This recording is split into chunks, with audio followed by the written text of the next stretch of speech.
Hello and welcome. It's 6:30 p.m. in Lagos, Nigeria, 1:30 p.m. in New York City. Wherever in the world you're joining us, welcome to another episode of 90 Minutes Africa. My name is Rudolph Okonkwo.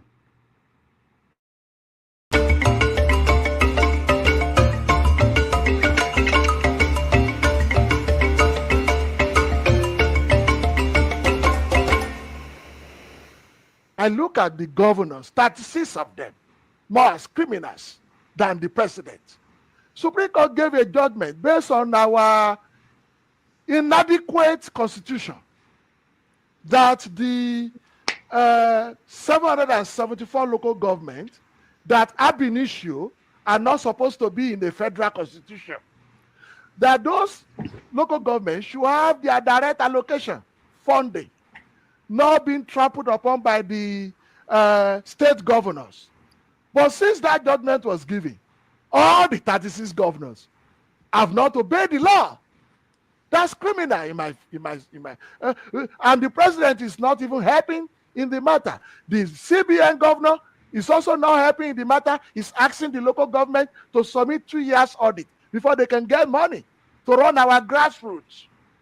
So I think the Sorore case with the DSS, with the president, should also open our eye to what kind of government we are running. What kind of law do we have in the country?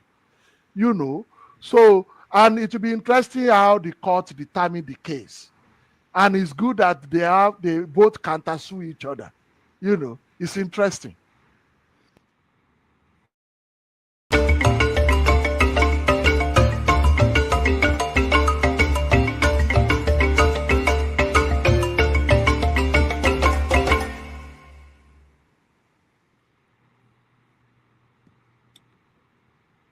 All right.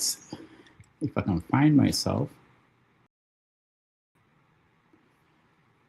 Welcome again. Thank you so much for joining us. The FIFA World Cup is taking place today, a few minutes away from here in New Jersey. Argentina is playing Spain. But here on 90 Minutes Africa, we are always live. The show must go on. So thank you for those who are able to join us today as we continue our conversation on issues impacting Africa, Nigeria, and the world at large. On today's show, we have one of the new people who are now the editorial board members of the Tribune newspaper. Most of you know the Tribune is one of the oldest newspapers in Nigeria.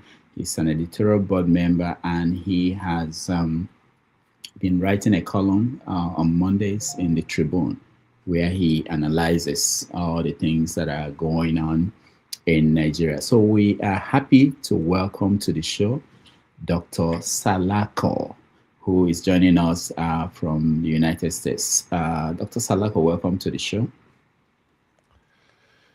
Thank you. Okay. Thank you, Dr. Damages. Thank you for having me. And thank you, listener who have joined us, Nigerians around the world. Thank you for joining us in this conversation. Yes, I know today is the World Cup and a lot of people are excited. Some people are having watch parties and they are not at home. But we are going to be here. We are going to entertain those who will join us, and we'll be giving you updates on how the game is going as we go along. Again, thank you so much for making our time today to be here with me. The World Cup, have you been watching? Yes, I watched the match yesterday between France and England, where I saw a lot of Nigerians in both teams, which is very interesting to me. And I was telling my son, why are these good guys, Bukayo, Olise, and, Eberechi, or what's his name? All of them, why are they not playing for Nigeria? The ones you have playing for you, did you take care of them? Why are you looking for other people to come and play for you? My son was like, Daddy, do you think those guys will go back to Nigeria when FIFA gave Nigeria money and they embezzled it? I said, wow. I it didn't occur to me. Maybe I've not even heard it before or I've forgotten. And somebody also was like saying, after all, there is even about billions of naira that was budgeted for. Oh, 6.4 billion budgeted for the Wow. World Cup. Wow. Where is the money? Do you know? We're going to talk about your column. We're going to talk about your new book. But let me continue with this World Cup thing. So many things have happened during this World Cup. A lot of people heard about Argentina and the history of racism in Argentina. What happened to Black people who were brought to Argentina during this slave trade? Did you hear about that? Actually, I've not read. But did Argentina did slave trade in Africa? Oh yeah, they were all part of it. Oh. All those countries, they had, yeah, the Europeans brought enslaved Africans to them, but in Argentina, they disappeared. They are not seen as part of the society. Interesting. Yeah, so that's something. Argentina is facing bad PR. Even if they win this World Cup, I think they already lost. People even written against Argentina because of that. Most Africans and Black people all over the world, because that story gained traction during this World Cup. It's something that people have known. If you remember, a lot of Nazi people from Germany, they went to Argentina. So Argentina is known as a very, racist country.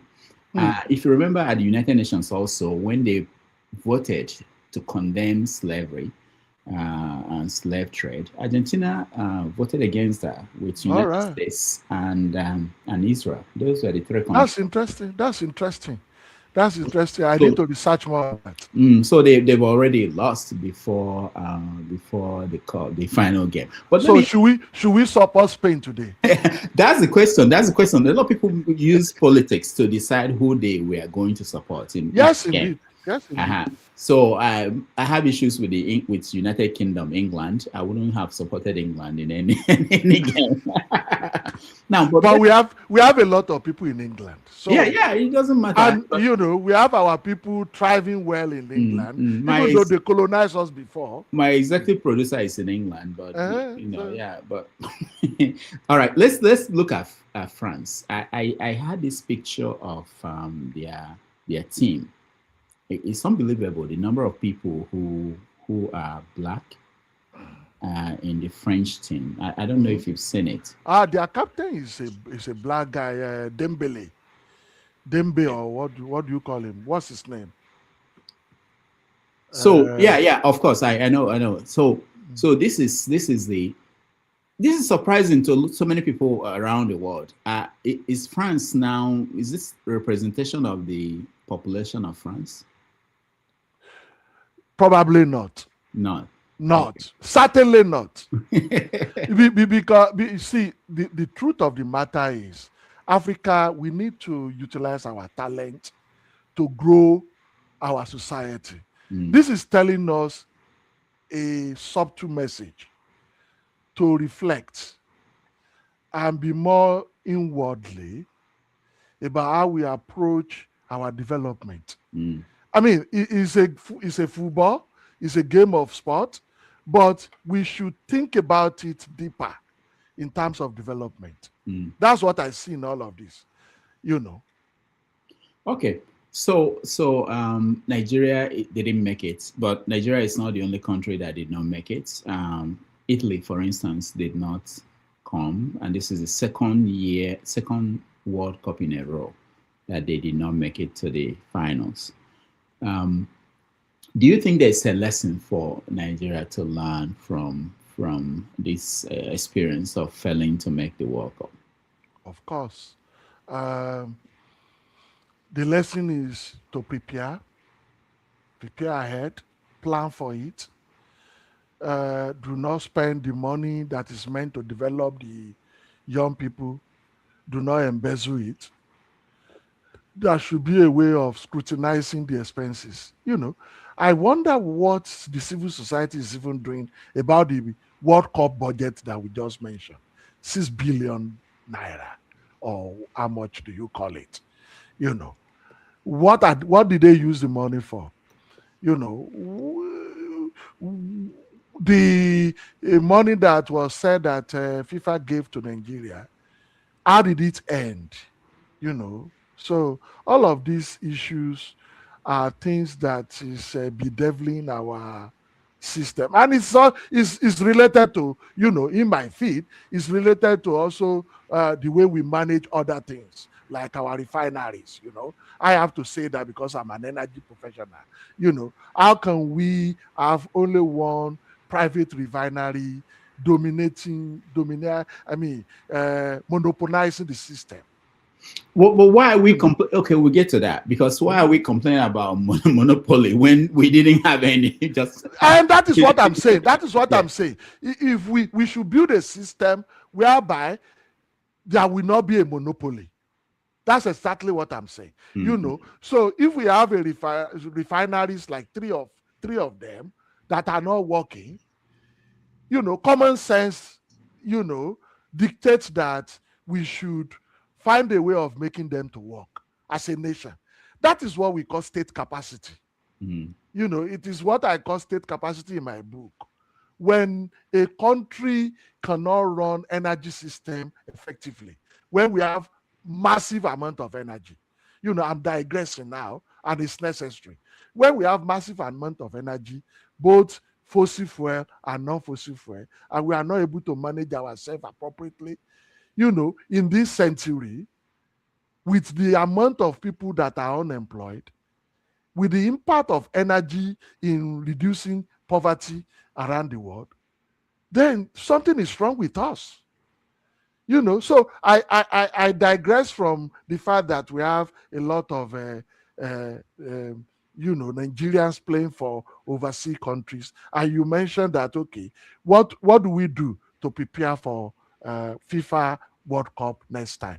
You know, it's about preparation, it's about planning, it's about system, setting up a system that works. That's how other countries are doing it. We don't have a system that works in all facets of our life. We need to come up with systems that work. All right. Before we come home to Nigeria fully, I want to get your opinion on South Africa. I know the last time you came here, it hasn't become a major boiling point, but recently we've seen what happened, all the tragic events, and how African countries are moving their people out of South Africa. I don't know. Have you been to South Africa before? No, I have not. Okay. I haven't been to South Africa. What do you make of that? The last guest I had on the show before this one mentioned the fact that, of course, it's fundamentally state failure, failure of the state to provide for the people, and the tendency of us, and that it has happened in other parts of Africa, pointing at the stranger as the reason why they failed to provide for their own people. And it happens in so many parts of the world. Is there any particular reason why the one in South Africa is very painful to other Africans? Well, I think what is happening in South Africa is not only happening to Nigerians, as I've seen, it's happening to even Ghanaians. And I learned that Ghanaian government also repatriated their people from South Africa, just like we did. I think it's rather unfortunate for South Africa to be doing that to other Africans. People who are victims of apartheid, and Nigeria rose in their defense, you know, supporting them and fighting on their behalf. You know, it's rather unfortunate that Black Africans can do that to their fellow Black Africans. The xenophobic attack on our people is uncalled for. And I like you know, what people like Adam Oshiomhole is saying, retaliatory approach to South Africa, you know, is good. Where you also think inwardly, it's okay to say maybe because we don't have good government, you know, that is why a lot of people travel. But from time immemorial, people have always traveled all over the world, whether our government is good or bad. People will still travel all around the world. Okay? So it is not a good thing for South African people to be melting such treatment to our people. It's uncalled for. It has to be condemned in all ramification. All right. Let's come to Nigeria. There are serious issues in Nigeria, a political scene. One of them is the incident that happened in Ebonyi State, where a lady who is a staff of the Minister of Works died at the home of the minister. Tragically, his reaction has attracted a lot of commentary by Nigerians who do not find him credible and how the case has been handled. Let me play a little bit of that reaction from Umahi, then we'll come back. Information I want to correct is that the lady in question was like a daughter to me. She had stayed with me for 3 years. She was a staff of the Federal Medical University. She was a nurse and not a physiotherapist. And the family and my family are like one family. And she has her medical records in Turkish hospital, being paid by us. And she spoke to her boyfriend at the hour of her death and complaining that she was bleeding from the nose. And the boyfriend said, no, you have to report. You say it has stopped. So the boyfriend said, listen, I will not continue this conversation since you are bleeding. It will increase the bleeding. And she told the boyfriend, don't cut the call. The boyfriend cut the call. And 3 minutes later, the boyfriend called again. She was not responding. And even in the morning, she told the boyfriend she was going to bath because she locked her door, you know. So even in the morning, when they broke the door and discovered her dead, the tap was still running, you know. So, but what baffles me, you know, in this country is that everything becomes an opportunity. Now, there is a guest house where her and the second medical person stay. And that is very far from where I stay. And so it means that, God forbid, somebody dies in Ministry of Works, the minister must be accountable to that. Is that what they are saying? Is that they are saying that somebody cannot die? Is that, have they checked the medical records of the lady?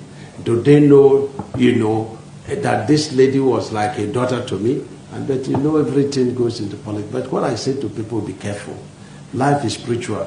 When you want to use the unfortunate death of a young girl to play politics, if we have hands in the killings, it will follow us in our family. But if we don't have hands and you are jumping into it, behold, this is David. I'm a man of full grace. You don't, you know, tackle me anyhow and you go out of it. So be careful when you want to use the death of that young lady. You know, one of my best workers, a nurse, a staff of the federal. Somebody said, oh, they were transported. You know, the second girl is from Benue State, you know, and that girl has worked with me as a governor before she was employed. And so when people darken the so while I'm not talking to the president, it means nothing, but very painful to me that that girl passed on. You know, it's very difficult to replace her. You know, and you know, the parents will be begging them, allow for autopsy to happen. They say it's against their culture. But the question is that if she were a Muslim, will you be insisting that autopsy will happen? You know. But we insisted to our lawyer that autopsy should happen. And we are begging the parents to allow autopsy to happen. And I say no, it's against their culture. And so we have a statement. There are so many things wrong with what Umahi has been doing since this incident. What is your take on this? Well, if I were in the shoe of the minister, I won't even give any press conference. I will allow the police to take their institutional role in, if anybody dies mysteriously or like that, the right thing is to report to the police. There is a death that occurred, and we call you to investigate it. You know what happened. Unfortunately, the parent of the lady said they don't want autopsy. That would have been a way for us to understand what really happened, because of recent in a fora we were discussing, and a lawyer said the right thing is to do coroner inquest. A coroner inquest will require autopsy as well as part of the process. That is what should have given us a clear indication. All of these message that the minister is giving, to be honest, is unnecessary.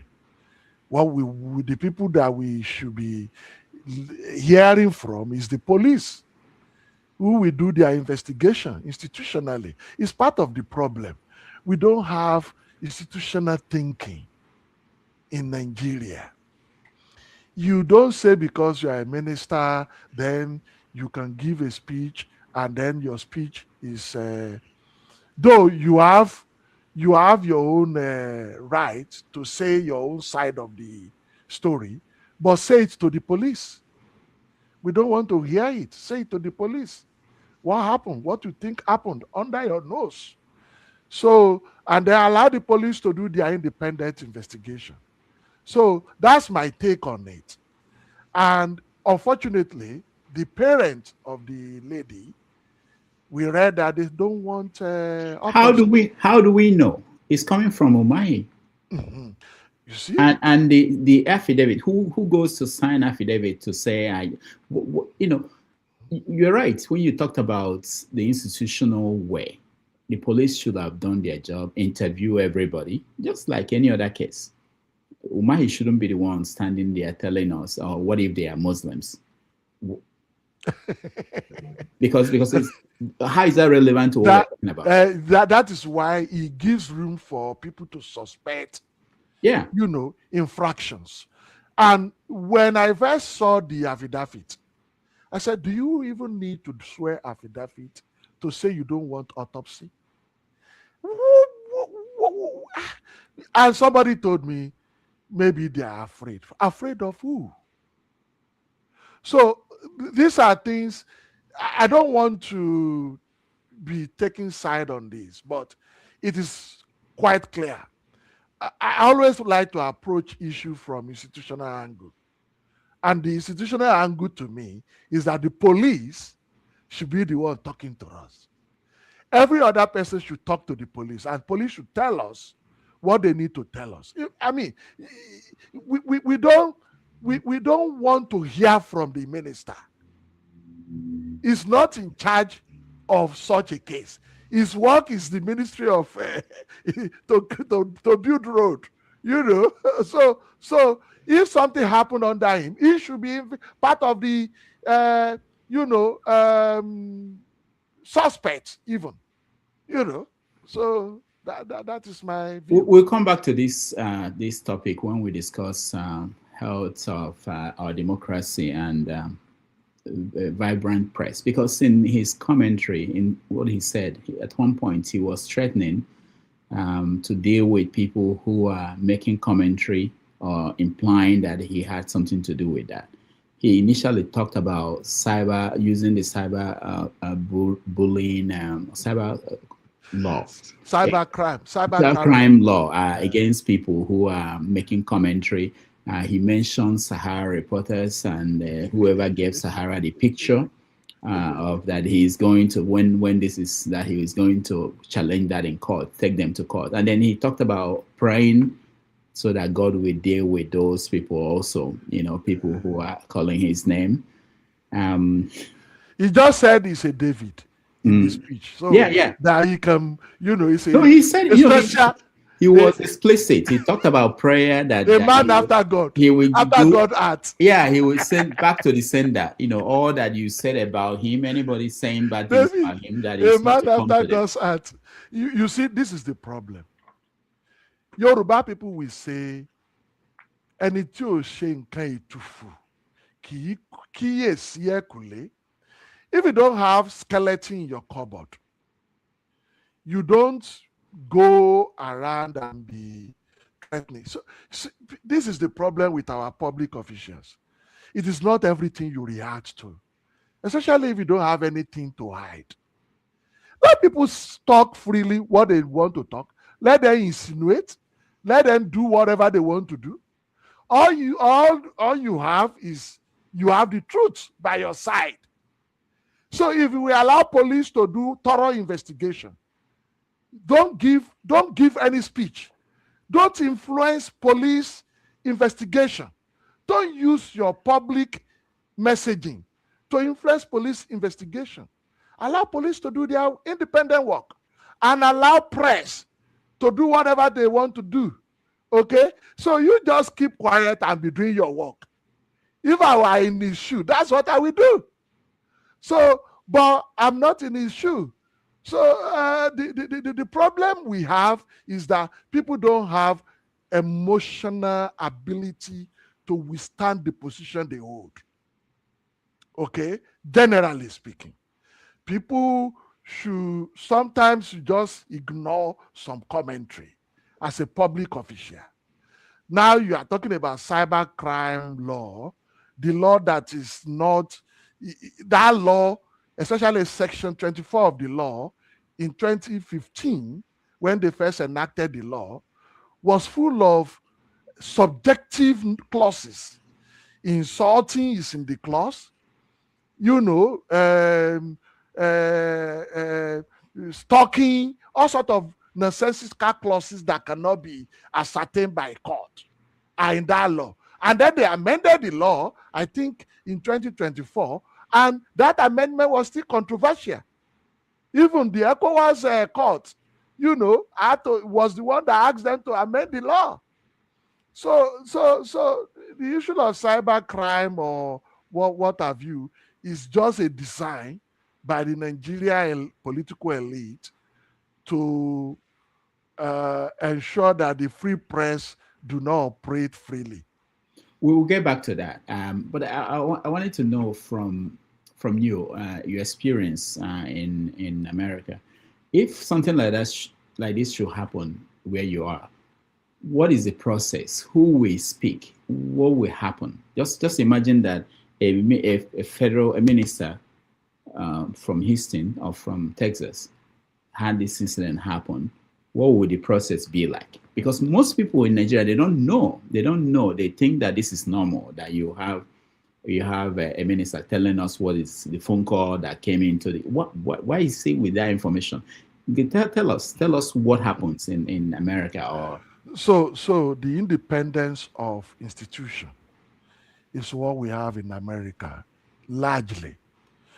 As I said earlier, him as a person should be the one to report to the police or somebody in his residence where that thing happened. When it first happened, even if he was caught as the head of that place, he should have actually told the people to go and report. That is what will happen in if it were to be America. You report to the police. Police will come. Police will then question everybody in the household. What did they see? What they can question them up to past 3 days. What did they observe about the lady in question? About the deceased. Then they can also interview the minister himself. You see? But I doubt whether the Nigerian police actually interviewed the minister, who is actually even giving us his own address, what he should tell the police and keep quiet, keep his mouth shut, after talking to the police. And all he needed to do is that, right now, I don't want to say anything to the press. The case is with the police. The police is investigating the matter, and you will hear from the police. That is what a really true educated person, somebody who is exposed, should do. You don't just tell us and be defending yourself. So that is what will happen in America, if that is the case in America. All right. Let's move to another case, major issue in Nigeria, which is kidnapping and insecurity. In Oyo State, we had kids and their teachers kept by kidnappers for 50-something, 56 days or 59. Yes, 56. 56 days. They were freed, and the government said that this was a victory. The government did not pay any ransom to free these people. They actually said that they lost soldiers, security people, in the process of freeing them. But the governor of the state, Makinde, did not felt that something was not right and decided that he will call on the United Nations to come and investigate. Let me play a bit of that video for those who did not see it. Circumstances surrounding this incident are sufficiently grave and unusual to warrant independent scrutiny beyond our domestic institutions. I therefore, with a full sense of responsibility as the Executive Governor of Oyo State, call on the appropriate international human rights and accountability mechanisms, including those within the United Nations system, to closely examine the facts surrounding this abduction and the circumstances of its resolution. Such scrutiny is not intended to undermine our institutions. Rather, it is intended to reinforce public confidence that the truth will be established and that every person found to bear responsibility, regardless of office, influence, or affiliation, will be held accountable. Under the Constitution of the Federal Republic of Nigeria, the primary responsibility for national security rests with the federal government and the security agencies under its command. The Nigerian people, therefore, deserve a full and transparent account of what happened, who was responsible, whether there were institutional failures, negligence, or collusion at any level, and what measures must now be taken to ensure that no community is ever subjected to such an ordeal again. This is not about politics. It is about justice for the victims, reassurance for our people, and restoring public confidence that every Nigerian child can go to school without fear. All right. That's Governor Makinde talking about what should happen. Do you agree? Well, this is a very serious matter. I am from Oyo State, as you know. I have written quite well about the adoption. I think there was a time I was blacking out my colon in protest of the adoption.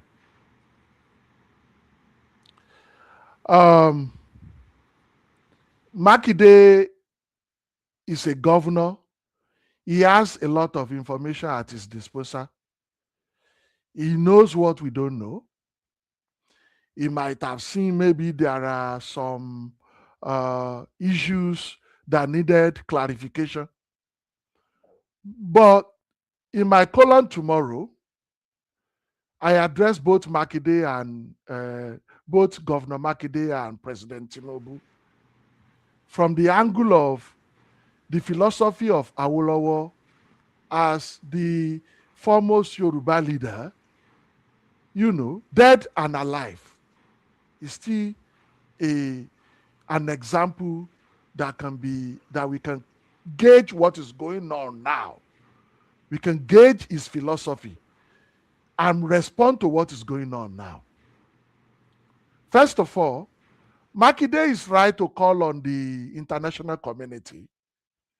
You know, I mean, international community were involved when Chibok girls were kidnapped in Borno State. It became an international matter. This also could become an international matter to investigate what has happened, even though the victims have returned home. The federal government claimed that they rescued the people, but Tribune recently published that the people were interviewed and they said they were released. So we don't know what is really going on. And there was a presentation, I think Shane Okimbaloye's program. One retired army general came up and said the kidnappers' family members were identified, and their family members were also taken to custody of the government, and government showed the picture to the kidnappers, and the kidnappers, because of their own family, released the people. So there are several stories out there. We don't know which is which. But the unfortunate thing is that the president, commander-in-chief of the armed forces, did not talk about all this matter at all. That is really ridiculous. Negligence of, show of empathy. And in my column tomorrow, I stated it that it was easy for President Tinubu, candidate Tinubu in 2003, to visit Makinde in Ibadan to ask for his political support. But when the kidnapper from Northeast, Boko Haram, as claimed by the defense headquarters, came to Olarinre to kidnap our people, Tinubu did not find it right to visit the place. He sent his delegation to Olarinre. Those ones, they ignored the governor of the state. They are playing politics with security. So if the president and the governor had worked together, remember, it took Peter Obi to visit Makinde, for Peter Obi to now tell the whole world that for 50 days, Makinde and Tinubu did not talk to each other about the problem. Can you imagine? Someone was telling me that Makinde went to Abuja on a Tuesday to see the president. The president did not see him. Makinde had to return back on a Thursday. I said, well, how do we know that? Makinde did not tell anybody that until Obi tell us. So the issue now, him calling on the international community, we should reflect back. If the president and the governor had worked together, you see in America how the incident of fire in Los Angeles, how President Trump flew to Los Angeles and Governor Gavin Newsom, despite their hot political differences, they work together for the people. Our leaders in Nigeria don't work together for the people. And also, Makinde himself, as far back as I think January or March, when I think it was January, he put it on the social media that area of Old Oyo National Park is now vulnerable to insecurity, when about 3 or 4 people were killed at that place. So that was a signal to him to also beef up security around that area, irrespective of our unitary constitution that puts all security gadgets or security apparatus in the hand of the president. He should have used Amateku and some retired military officer to make sure that place is protected. Now, with his call now, I am open to his call. I believe that it should be investigated by independent organization. What are the issues surrounding the kidnapping? How come it lasted 56 days? Were the people released or were rescued? We need to know. The president has not talked to us about all these things happening all over the country. Recently I learned that about 200 people died in Niger State. Arewa Consultative Forum they are not even saying that the president should utilize the system he used in Olarinre to rescue people in Olarinre. He should use it to rescue other people too. They said he's discriminating against them. All sorts of nonsense. The Arewa people who should be thinking inwardly that the children of their community in the north are causing trouble for all of us all over the country. Everything is being politicized instead of us to face the matter as on. That is the problem I have with Nigeria. Okay, so Makinde calling on the international community could be looked at in two ways. He also need to think inwardly. He's my governor. What did he do when the kidnapper, the killers, came to the Old Oyo National Park in January to keep about 3 or 4 people? What did he do after that? Did he meet the president after that? Did he seek the audience with the president to make sure that the kidnapping of the 44 people did not happen? So all of this, we need to reflect as a people. Calling on the international community is also a shame on us. It is a shame on us that we cannot handle our own affairs, very well. You look at that. Tinubu in 2023, he went to Ibadan to meet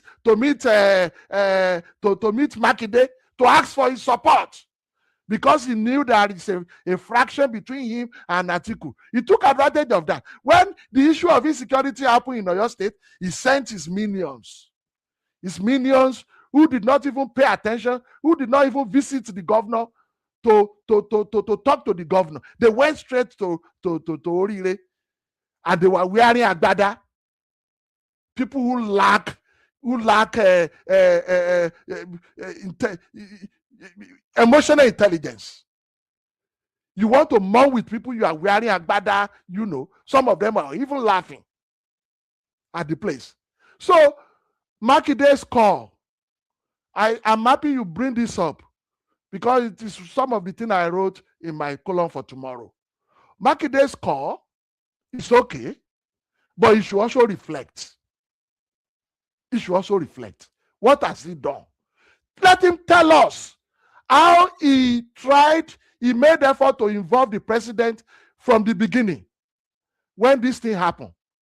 What was the reaction of the president? All along, they are showing to us as if the governor and the Oyo State government and the federal government are working together to do the rescue. That was what they were telling us before. Now, the music has changed. Who is fooling who? Where is the Nigerian Tribune? Is it published in Ibadan or Ogun? Where is it? The Nigerian Tribune is, I think, is in Ibadan, in Malenfala area. Okay, why I'm asking is that why is it that somebody is protecting somebody else?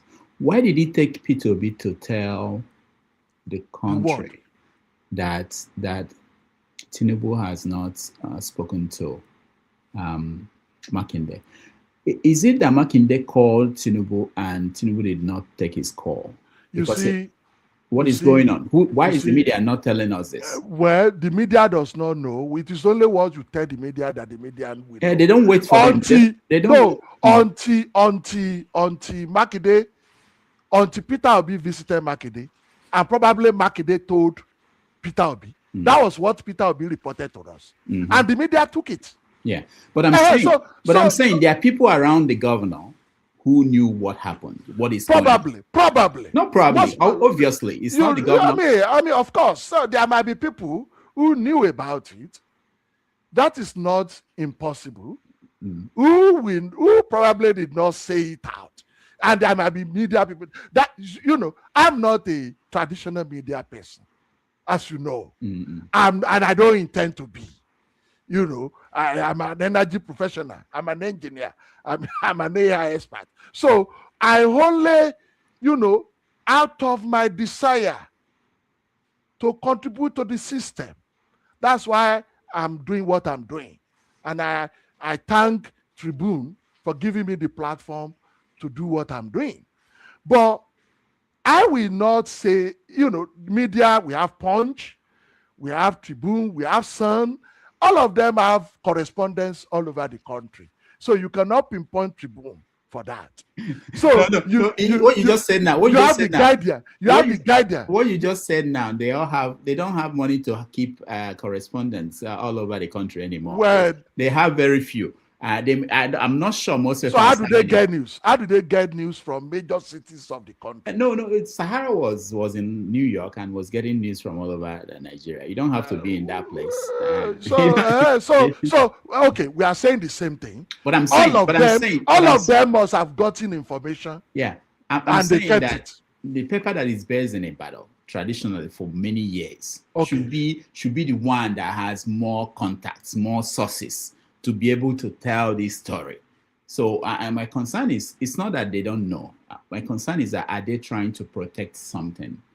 Because it might be that someone doesn't want to the world to know that there is a problem between the governor, Makinde, and the president.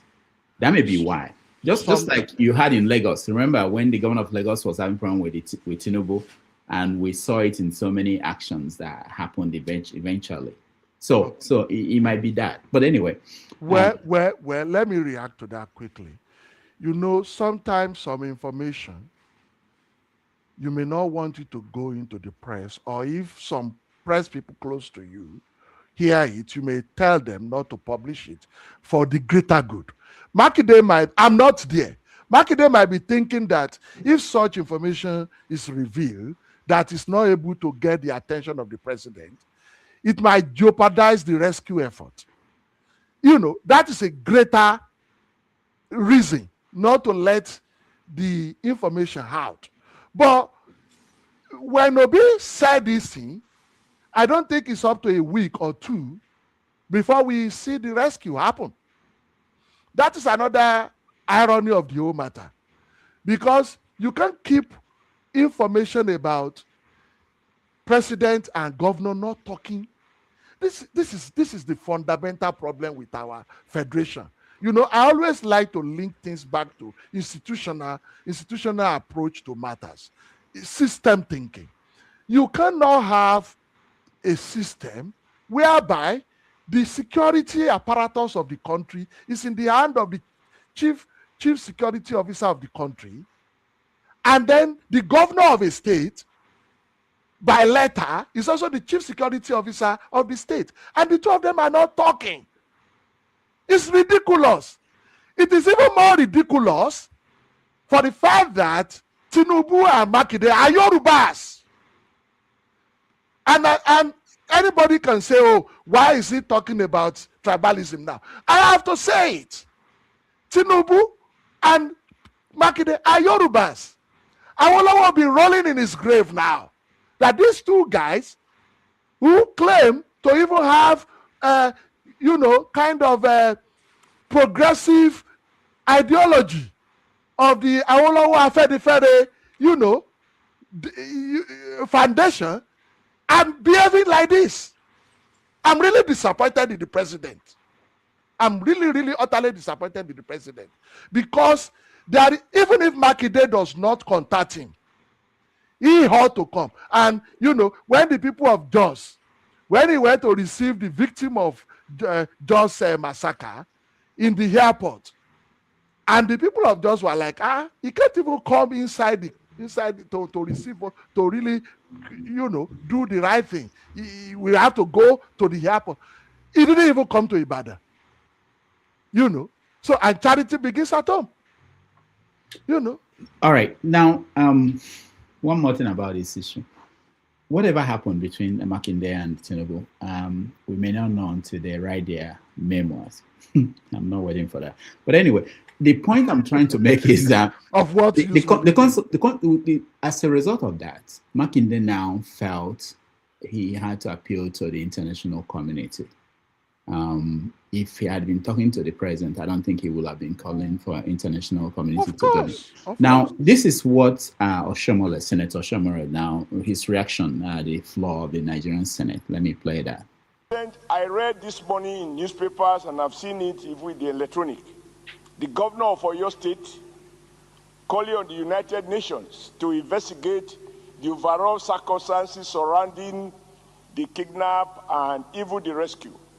I thought that was the most unstatesmanly. He was carrying partisan politics too far, and this Senate should condemn his unguided statement. Nigeria is a sovereign nation. When we wake up and call on foreign authorities to investigate, this is one case in which our armed forces have shown that without paying ransom, even if it meant that these children and some of the elders had to be in captivity for almost 2 months, that the armed forces were working quietly to have these rescue operations, which, as well captured in this motion, led to some loss of life. To trivialize it, to suggest, as the governor of Oyo State seems to have done, that there is something that is not open, needs to unearth the circumstances, is to question the sovereignty of our nation and to downplay the achievement of the commander-in-chief, President Bola Ahmed Tinubu, and all the service chiefs, and in fact all those involved in this process. I think that there's a moment in the history of a nation when, across party divide, we should stand in unison to commend what has happened, the way in which people were released, and to encourage the armed forces to build on it. All right, that was Adam Oshomole talking about what Makinde did. So, your take? The comrade senator is being patriotic on one hand. I've also said it that it's a shame on us to be calling the external, body into our affairs. And I have to say it, I'm really feeling ashamed, especially because Makinde and Tinubu are Yorubas like myself. Both of them are really a disappointment to me. But Oshomole also could be said to be, half is 50% with the truth, if we put it that way. Because when Chibok girls were kidnapped the first time, when it involved Jonathan, people like Oshomole in the opposition, they knew what they did against Jonathan, doing all sorts of things. It's an hypocrite, so it's a political hypocrisy. That's what I see Oshomole doing in that video.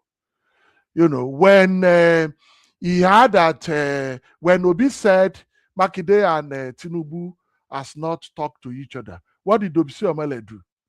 Did Oshomole intervene? If Makinde and Tinubu have spoken and they have worked hand in hand, closely, the people wouldn't have spent 56 days in the den of Northeast Boko Haram people. It's unfortunate. All right. One other aspect of this whole case is the story itself. The more the people who were kidnapped, the more they speak, the more the story the government is telling us is crumbling. Let me play a video of one of the kids who was one of the people kidnapped, the story of what he told the media when he came out. In school, and as well, I was the last person that was released in that bush.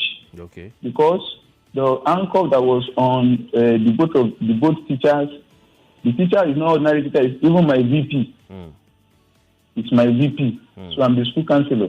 So when the anchor there was particularly they wanted to lose the anchor when we want to hit. So the anchor, the key now break. So when the key break, that man's hand was loose, so the anchor was with me till the day they released us. So there was no key to lose the anchor from my hand. That was the way I was carrying the anchor. So when they released us, everybody had gone. Okay. So they now said, I cannot carry this anchor home. That they will look for a way to lose the anchor. So one of them said, maybe they should cut off my hand. So the other said, no, they should not cut off my hand, though. that they should not worry, that he will look for a way to handcuff me. So he now went to look for just small tiny rope. It was a tiny rope he used to lose the handcuff. Okay. So that was how I was also released. Okay. So my people had gone far. I don't know where the route they took. I was just hearing their sound. So I was just running towards a direction. Their commander called me again. He pointed gun at me. He said, "Come." When he pointed gun at me, he said, "Come." I was afraid that only me in this bush. Is this how I'm going to die? That's so he told me to come back. The ISWAP commander, the terrorist commander. The one inside the bush, their commander inside the bush. I can say maybe their chief commander. Let me put it that way. Their chief commander. He called me because I should come. So where am I going? I said, I don't know where I thought this is the route my people passed. Now told me to come. So when I got to him, he told me that I should take this route, that this is the route he took. So I now run through the direction he told me they took, so he followed me. So as I was running, I was looking at the back so that he won't shoot me. So we trekked from that place, like 40 to 1 hour to where they provided motorcycle, bike Okada that took us from that bush to near the nearest village. Okay, so when it was for like 1 hour 30 minutes to that village, they now stopped. They said they can't go further again. So that was where they stopped and they told us to move with our leg. Okay. So we moved for 1 hour 30 minutes with our leg, both the principal, the VP, the staff, the students, and the purpose. So we trekked for 1 hour 30 minutes before we get to where those things are going to rescue. Government sent to come and rescue us with. All right. So this story doesn't work with what we were told, that they stormed the place and they released these people. Or am I getting it wrong? So this is the counselor. This is one of the counselor survivors. So. Of course. I've read all these story. I've read it. You know, that is the problem. I think that is also why Makinde is calling for independent international investigation. That might be the rationale behind this call, which is quite, it's quite okay for him to do that. My approach to all this is that the government need to talk to us. Federal government need to talk to us. The commander-in-chief need to talk to us. A lot of people don't believe in the kidnapping in Nigeria anymore. Some people don't believe. Some believe that it's a government, is the government that is orchestrating the kidnapping, that is orchestrating the release. You know why that become really ridiculous is the fact that, President Jonathan told us that Boko Haram has infiltrated his government and the military. So this whole matter is going to degenerate further, except there is a radical approach to solving the problem. So when the victim are saying that they were released, they were not rescued, and government is saying that they rescued through operation that led to the killing of even some soldiers, then who do we believe? Just before you continue, I just want to point out that one of the teachers told the media that the kidnappers started washing our clothes when we began to smell. That was why we looked very clean when we were released. So, the whole thing, there has to be a societal approach to solving the problem. This cannot continue like this. All over the country now, in Benue, of course, we all know Maiduguri, Borno is the center of the kidnapping. Benue, Zamfara, all the northwest now, and north central, are now den of kidnapping. And even the southwest, Ekiti, Kwara near Oyo State. Oyo State has experienced it. So we have to really stop this problem from a societal approach. What is it that the Arewa Consultative Forum, the Northern Emir, can do for us so that their children, their elementary children, and all sort of their, Islamic fundamentalists, all sort of their unemployed youth joining criminal gangs, of course, including people migrating from Sahel, how will they help us so that the entire country will not be under the rule of kidnappers? Because our soldiers have been stretched thin. The military has been stretched thin. The police has been stretched. I don't even think state police can help in this matter anymore. There has to be a really societal approach to solving the problem. So you look at all this information we are hearing now, we don't even know which one is which. We don't know who to trust now, whether we should trust the federal government or the state government or even the victim themselves or even the military. It's a crazy situation we have in Nigeria. Terrible one. And to cap it all, our commander-in-chief is only interested in microeconomics, how to make money, and then, micro can be anything, and then he doesn't talk to us. He's only interested in 2027 now. How we snatch it and run with it. So that is the problem we have. And the opposition themselves are not getting themselves together, because that is actually the main topic of our discussion today. The opposition, they have played into his hand. He is demobilizing them. Okay? So we are in a really, really precarious situation in Nigeria now. And many people are not paying attention to it. All right. At this point, we will take a break. When we come back, we go to the main topic. Can a healthy democracy exist without a vibrant opposition, independent judiciary, and a free press? We'll be right back with Dr. Salako, who is our guest, columnist for the Tribune. Thank you. Thank you. Okay, I don't want to go outside what we are doing. I would have asked a question. When there was a picture showing one of our senators in a plane massaging the leg of a girl.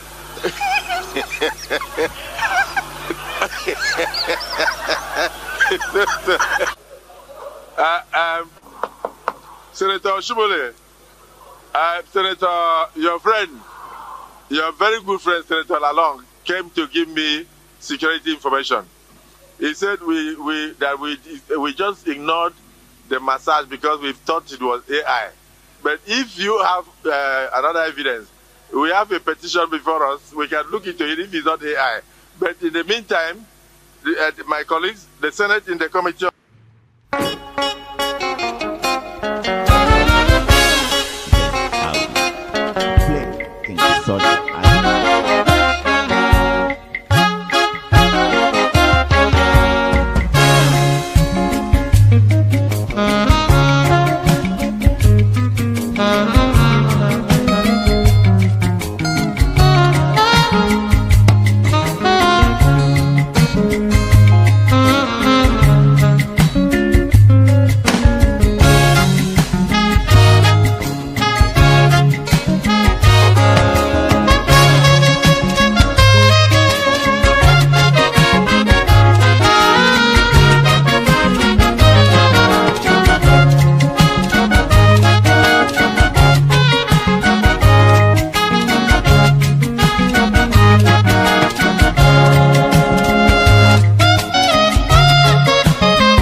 to travel to New York City to attend a FIFA reception at Trump Tower, followed by his attendance on Sunday at the FIFA World Cup between Spain and Argentina.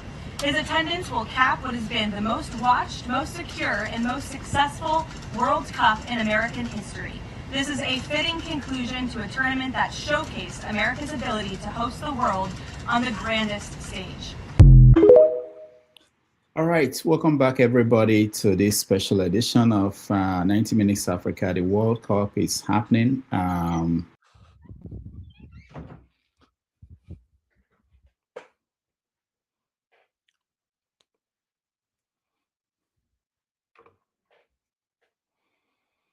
I don't know. I'm not sure if you can hear me.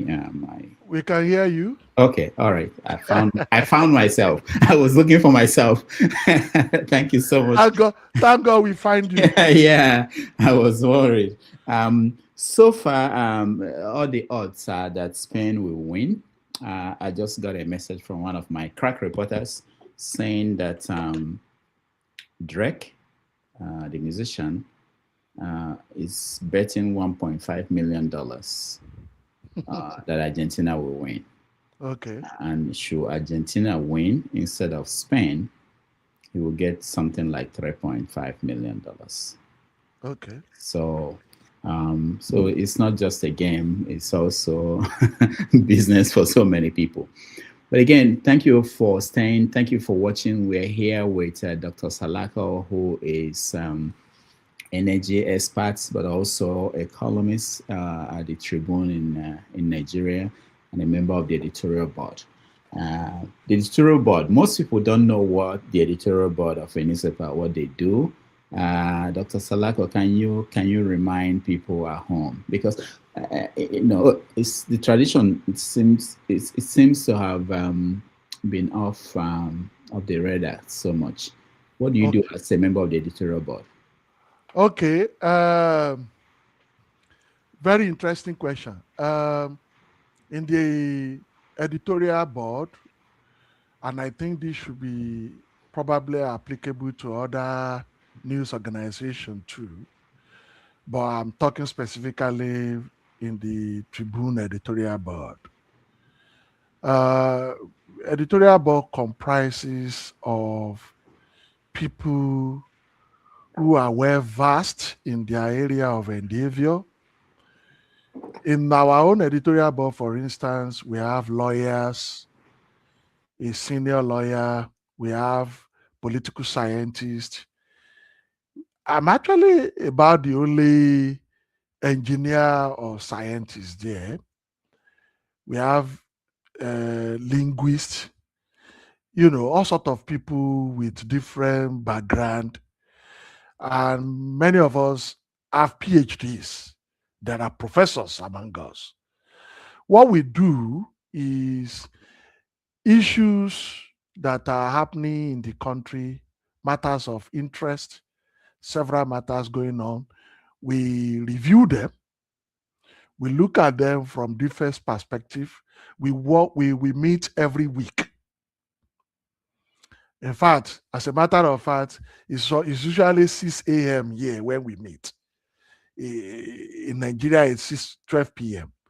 So we meet for like 2 to 3 hours every week. We will analyze issues and take a position on behalf of the Tribune. And then we write it as editorial collectively. So it's a wisdom. When you see editorial published by a newspaper, it's a wisdom of many people put together to take a position.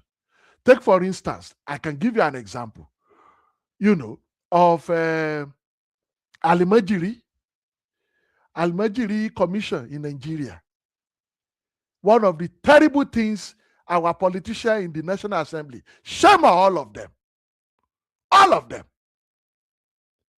They use Al-Majiri Commission to award road projects. We just spoke about Imai recently in this conversation.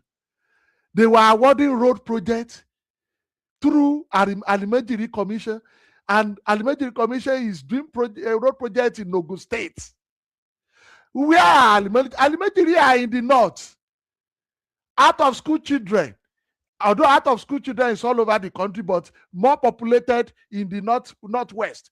So that commission is supposed to be doing, to be taking care of those children and putting them out of the street. That is their job. They now put road projects in that commission, and they are doing road projects in Ekiti State, in Ogun State, all over the country. What kind of country is that? So those are the kind of things we treat, and we take a position on them. Okay? When we take a position on them, we write it in the newspaper. Hopefully, some of them in the Senate or House of Rep or in National Rock will read it and take a correction, a corrective measure, hopefully. That is what we do in editorial board. So, do you have the ownership of the paper involved in that process? That's a good question. I think in our own editorial board, it has been largely, I have not seen any involvement of the ownership of the paper interfering in our activities. In fact, if they do, that will be, I will just leave. Because if they interfere, I will take my leave.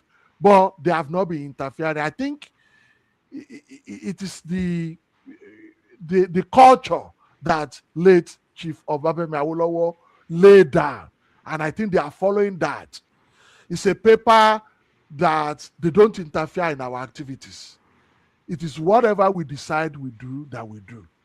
In fact, the managing director of the board, of the newspaper, managing director of the newspaper, you know, I spoke with him some times ago. He said, you know, that if I have observed, he doesn't interfere in our activities. I said, yes, I don't see you interfering. He said, that is how it should be, you know, when we had conversation. So in Tribune, they don't interfere in what we write, you know. It's purely what we do, yeah. Okay, so that's very important. Now, what about reaction to the editorials? When I was in the newspapers in Nigeria, we had sometimes in situations where newspapers will put the editorial on the front page. So if the country is going through a serious situation and they need to scream and say something has to be done about this, they will move the editorial from the inner pages to the front page. It has happened several times, especially during military administration. Yes, yes. So has there been any situation where the editorial board of the Tribune, have they taken a decision like that, radical decision, say we are going to say this is very important and we are putting it somewhere that people will read it? And has there been any pushback by anybody to any editorial that you wrote or that there has never been a pushback to our editorial? Even the people who you are talking to. So when a newspaper writes an editorial, it could be, let's say this situation with Makinde. Okay. And the newspaper Tribune decides that, look, they have to tell Makinde that this idea of inviting foreign, I'm not saying that's what the paper, inviting foreigners, that is not the right thing. And they publish the editorial. And then sometimes the government or the person you address your editorial to might react by saying, putting a call to the newspaper. Has there been anything like that? Well, I wouldn't know that. Okay. I wouldn't know that. The truth of the matter is that every member of the editorial board, we are, because one of our members is the chairman, a professor of political science. And sometimes I've also been opportune to lead the discussion in his absentia. But the matter is that we are all encouraged to bring topics for discussion.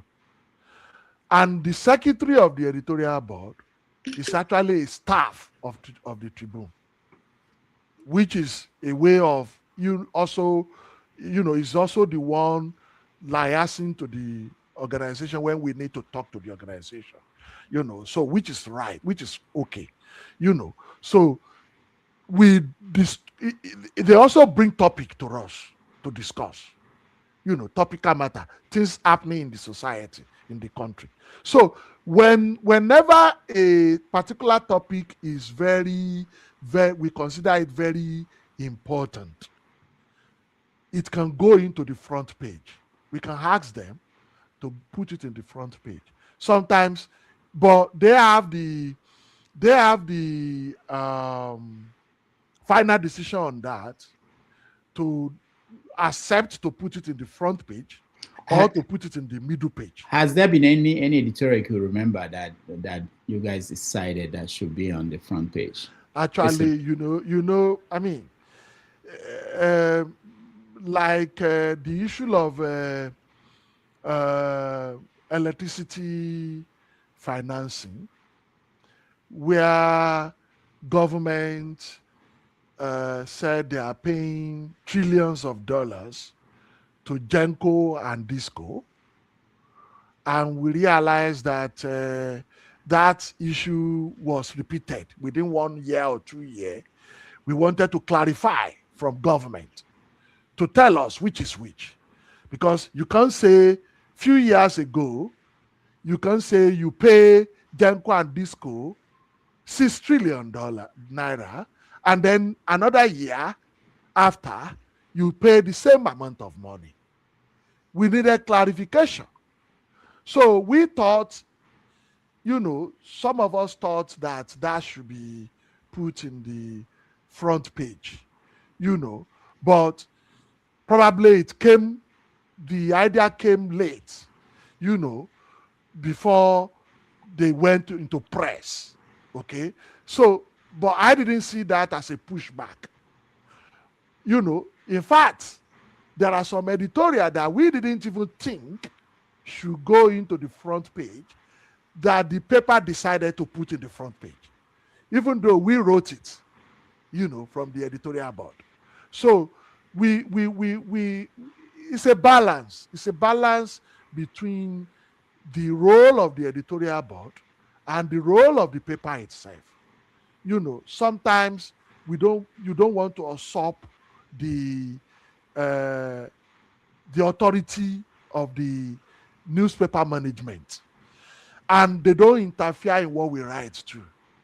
They don't tone down our voice, and they don't ask us to raise our voice. We are independent. Very good. It's very important that most of us don't understand how the media works. It's also very sad that most people don't read the editorial of a newspaper, especially what you just described, the process, how many people come together to decide on what should be, and the discussion, the conversation before. Very hot. Yeah, very hot. Yeah, the debate. I've been there. I know what happens. I was there in Nigeria during the time I was in the editorial board. So, but let me just use this opportunity to address one comment on the comment section, because I might forget it when we keep going down the road. This guy, Deji, was saying, when will you invite at least a neutral guest? Even if you are biased, we'll not let you invite a pro-government guest. Am I an anti-government?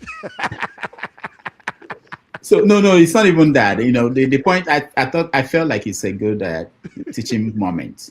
So I've said on this program that I have a long list of potential guests, people that I dream of having here. And I have people that I'm constantly reaching out to. There was a time I announced that one of Tinubu's spokesperson will come on this show. He actually told me he will come.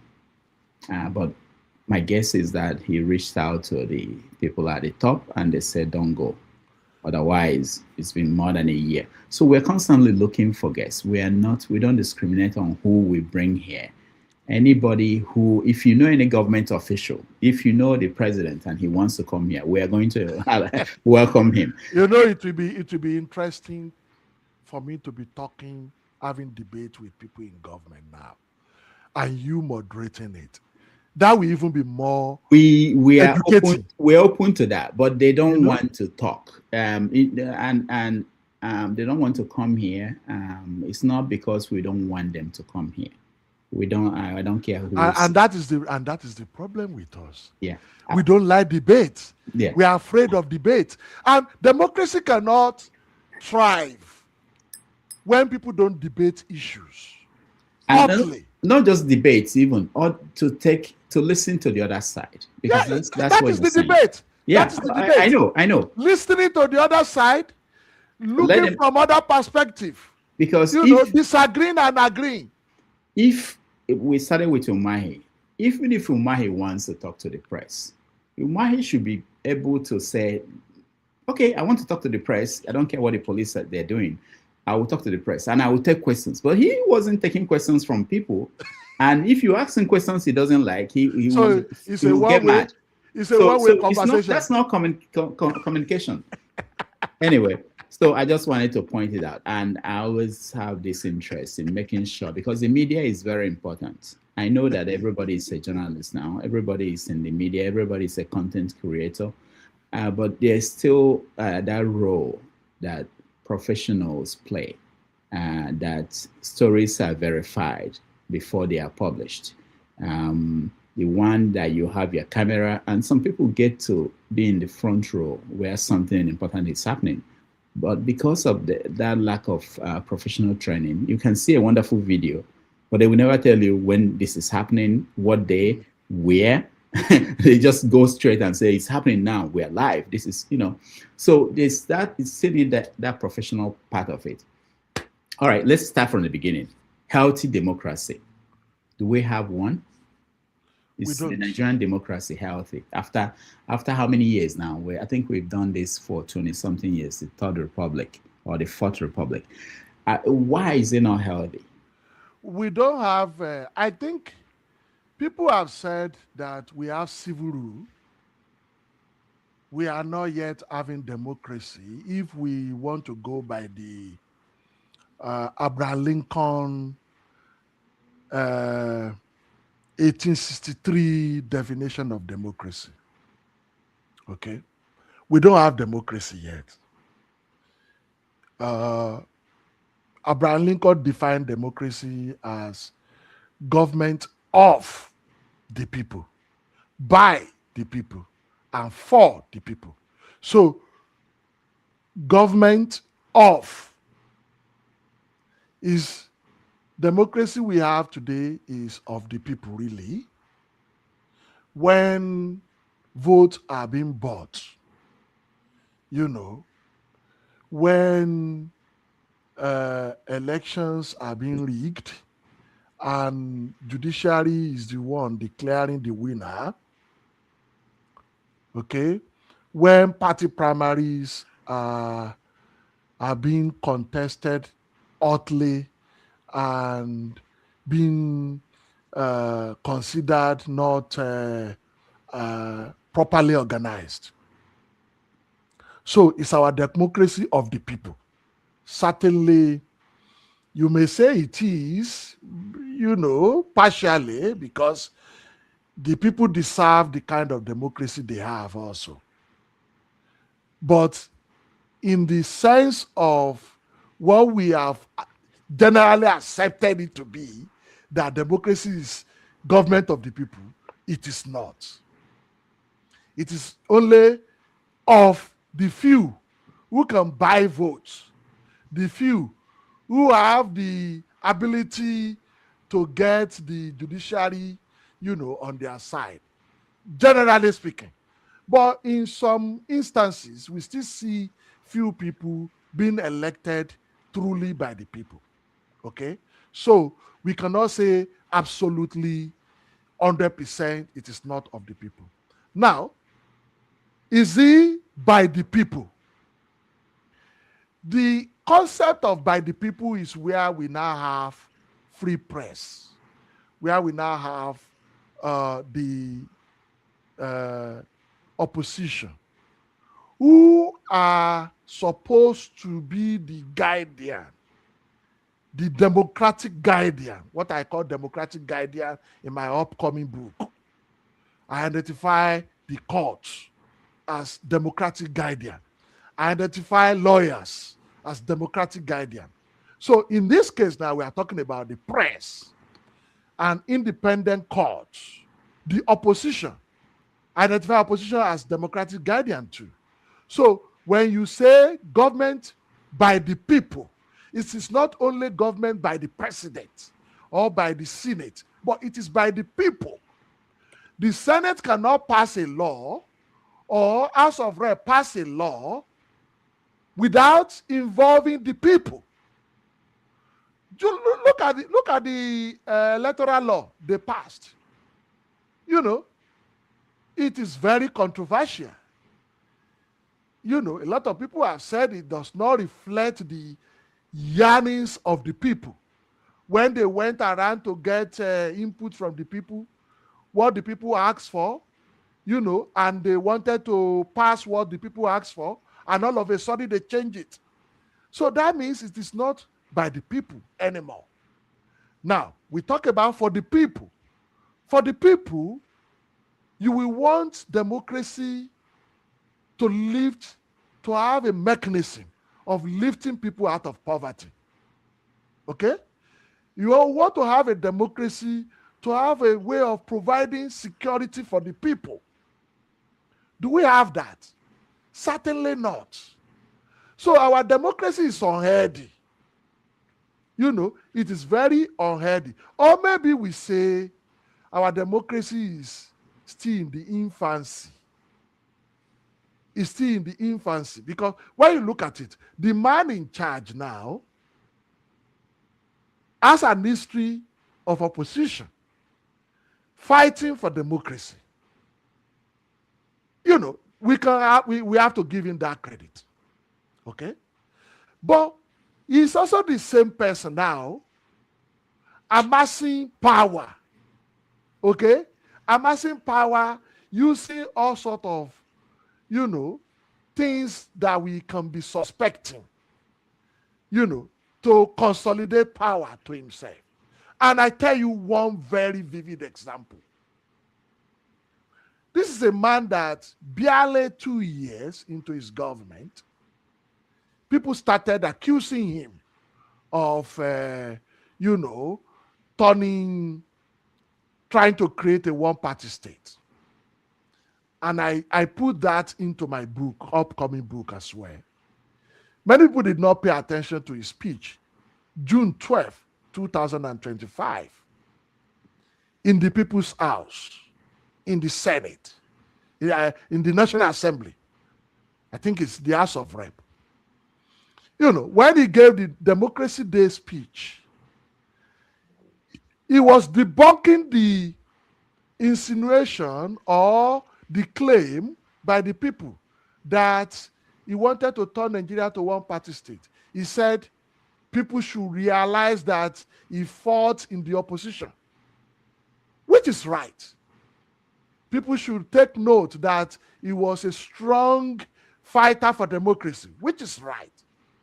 But you cannot tell us in the same speech where you are defending your democratic credence as somebody who rose from opposition to the ruling, to become president. You cannot be telling us that, which is okay, which we know, which we give you credence to, and in the same speech, telling us that it is your pleasure to see the opposition in disarray. That is contradictory. That is revealing that you are just saying it for you to remind us of your credential. You are probably meaning to demobilize the opposition. That is when the opposition should have paid attention to that double speak from the president. You know, so it is tantamount to having, you know, I usually use Yoruba analogy. You have an Iyaloja. Iyaloja is the head of the market. A market woman, head of the market women. You cannot have Iyaloja without the market women. Can you? It is not possible. It is the market women that we congregate to have an Iyaloja. And now, Iyaloja should strive to ensure that there is competition in the market. Otherwise, he's going to lose her own opportunity to be the market woman leader. Now, if you are a Iyaloja and you are saying, okay, I want competition, I want everybody to live, to sell their product, I want free market.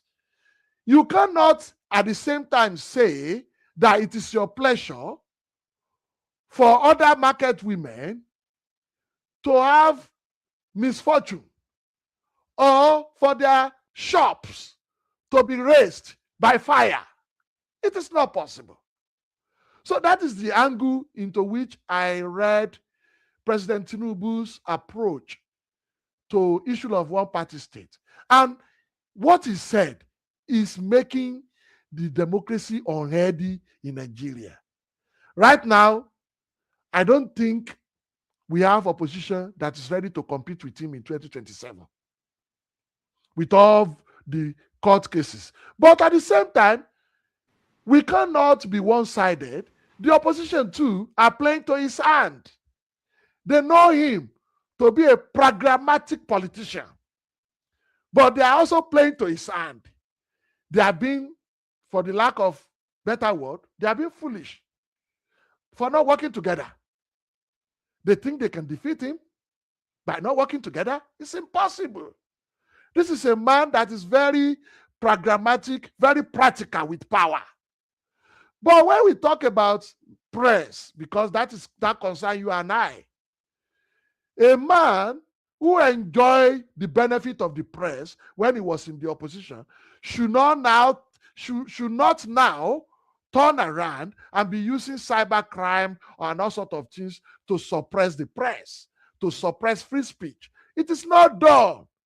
It is going to boomerang on him eventually. He also has a media house. You know. How is it going to boomerang? What do you mean by that? It will boomerang eventually because, you know, I mean, the country is not set up for autocracy. Even when we have the military were forced out of power. They didn't want to go freely. Not to talk of him, who is not a military person. It will boomerang eventually. It cannot hold. Okay, let's look at the judiciary because the three aspects, they have to come together for you to have a healthy democracy. The judiciary in Nigeria, they've not shown to Nigerians that they can be independent. There are many, many instances where they have failed the country. Now, a good example is election. When cases get to them, in most cases, they give the impression that,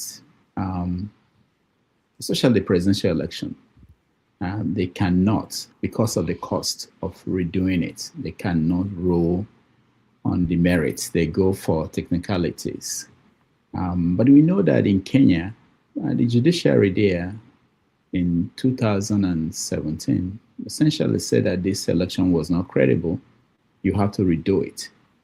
And today, the election process in Kenya is as good as you can find in any other part of the world, because the politicians now got the hint that if they do the shenanigans they do everywhere, that they may have to go back and redo it.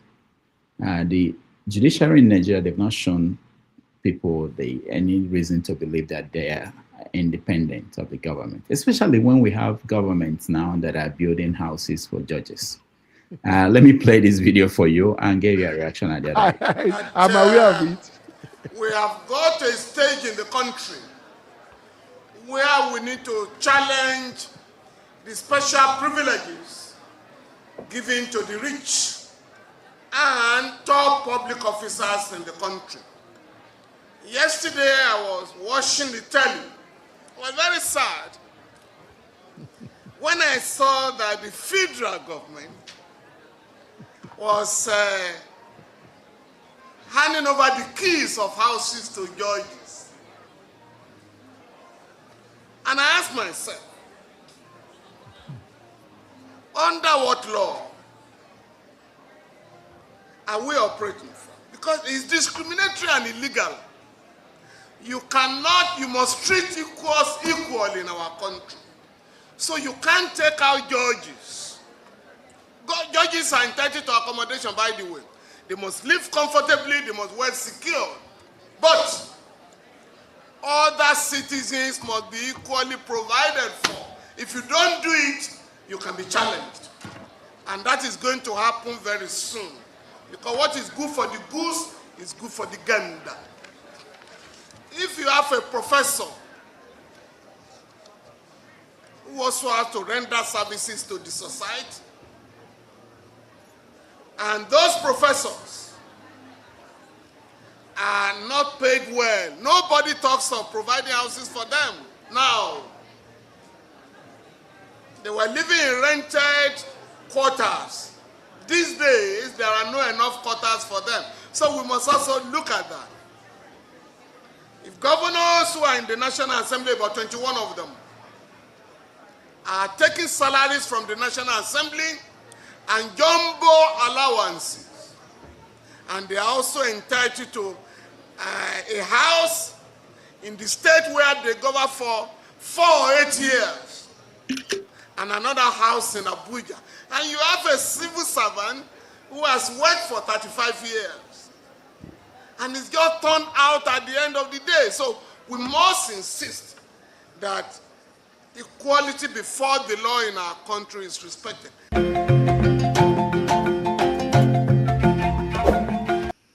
All right, that was Falano talking about how we treat judges in the country, mentioning specifically this idea of the houses that were built by Wike. Now, compare that to the United States, where you have Supreme Court judges appear before Congress to press. They were demanding that, based on one of the arguments was that based on the need for more security for them, that they need the budget of the judiciary to be increased. They did not go to the mayor of Washington, D.C. or the governor of Virginia did not just go and build houses for them or hire police to provide police for them. They went to Congress, and it's Congress that decides who should get what money, not the mayor of the capital. So is the judiciary in Nigeria independent? Are they able to deliver on their mandate, which is in the Constitution, which is to hold the other two arms of government accountable? You see, this is very, very saddening situation we have in Nigeria.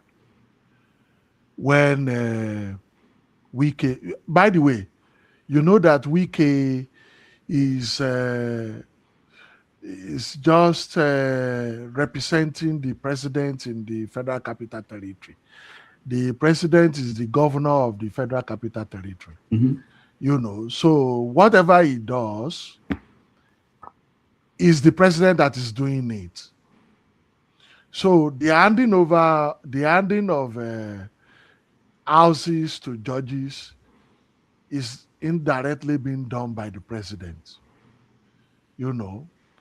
And I like how Falana compare that with the professors. Recently, I saw that the Federal Ministry of Education, they provided free interest loan to university lecturers. And I said, that is a good idea. People can take that loan, probably build a house they want, or buy a car for themselves, or do anything they want to do, since it's a free interest loan and they will pay back. I do not see why that cannot be done by the Ministry of Justice for the judges.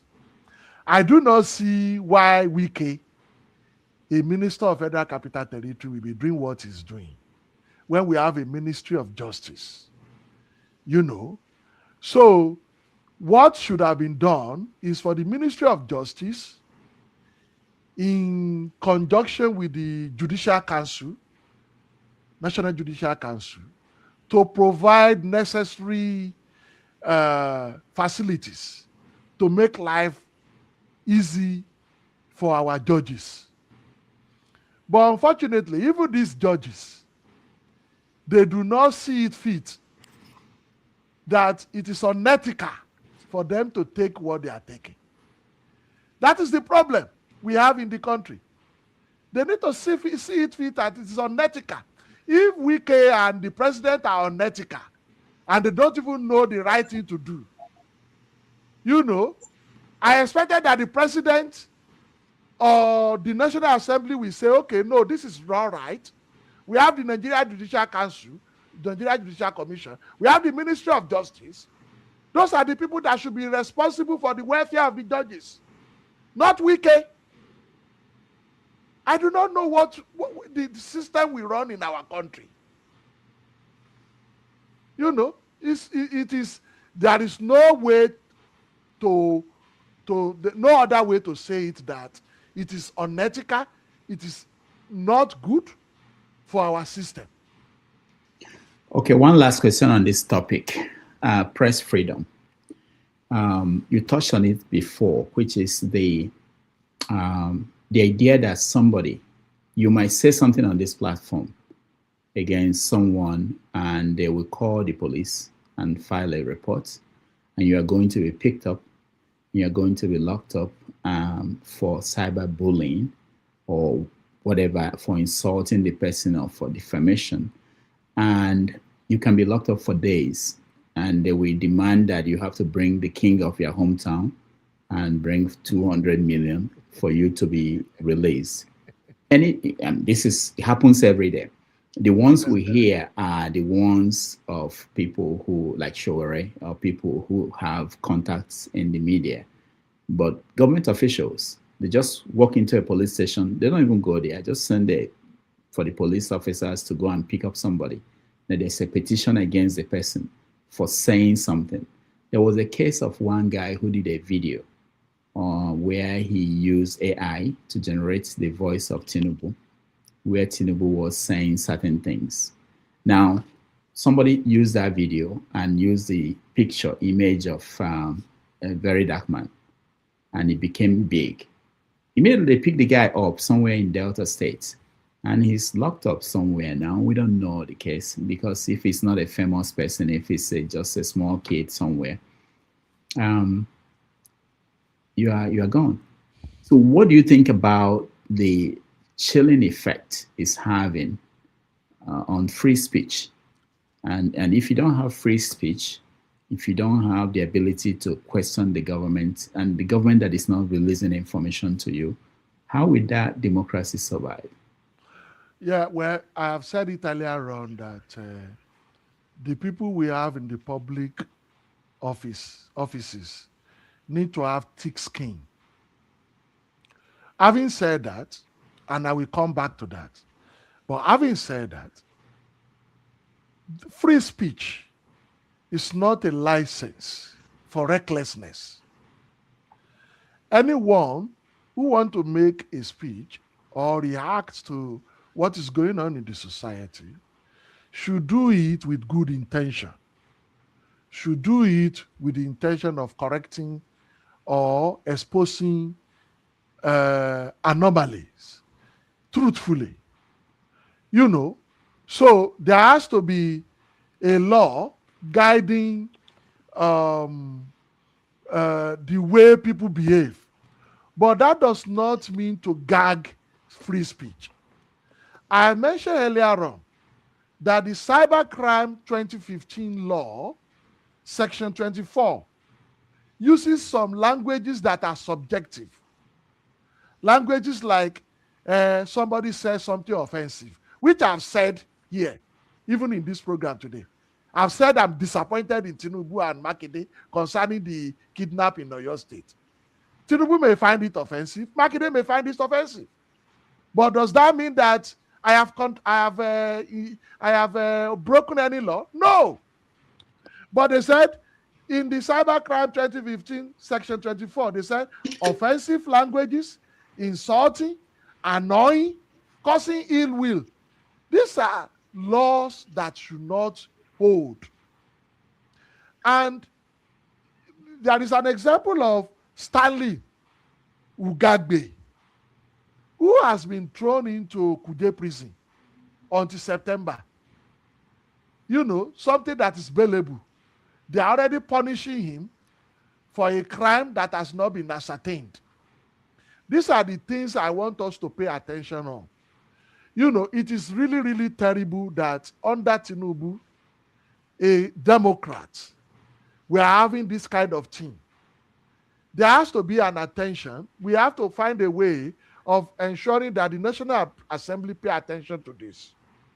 You know, that they do not cause our society to be a banana republic where people cannot talk again.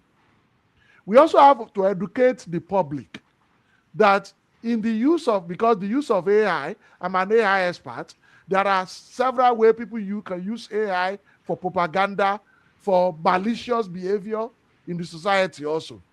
So we have to balance it. But on the part of the government, they cannot use cybercrime law to gag the dissenting voice. It is not correct. And we have to stand against that. All right, thank you. Let me just point out that there's a story, one of the bloggers, this is a story of, I forgot the name of this guy, Ifeanyi, I believe, who made up stories about Charles Soludo and his son. And eventually he was arrested. He made a video where he apologized for making up stories. He's a publisher of Igbo Times. He called his platform Igbo Times. And he published so many stories. And if you see the stories, you know they're not right. So while we push on the government to say that you don't silence people, we also have to point out that, you know, this issue of journalism, which people don't understand, why there is a need for professional training for someone to say you are a publisher, you're a reporter, so you understand the ethics of the profession. When this guy was asked, why were you doing that? He said he was trying to put out stories that would trend so that people will come to his website and so that he will make money from Google. And so there are a lot of people on YouTube who just want you to click on their video. They will say anything, give it any caption. That's not right too. It's not right. Sometimes when people in the media talk about it, people think that they are trying to protect their profession. They are trying to make it exclusive, that they are trying to close the gate. Because so many people now, the gate is wide open. Anybody can be a journalist, and they are trying to stop people from being journalists, you know. But there are consequences. If you have been at the receiving end of a fake story, you will know that it's not something that you want for your enemy. Fake stories, they travel far. By the time you are correcting it, people may not even know that you corrected it. And the corrections, even in newspapers, are always smaller than the main story that they put out there. So there's that side of the story of, and that's why we want to make sure that the sources of stories that we share are credible sources. Yes. But again, we are living in a world where every credible source is now considered either liberal or conservative, either fake news. And then who do you depend on? Is it this guy, Igbo Times, who essentially is somewhere in Oka or somewhere in one village putting out a website, and people are reading it and people are believing it? If you're a victim of that, you want that corrected. All right. So thank you, Dr. Salako. Let's get our people involved in the conversation. Let me start with you, Mr. James. You came first. Go ahead.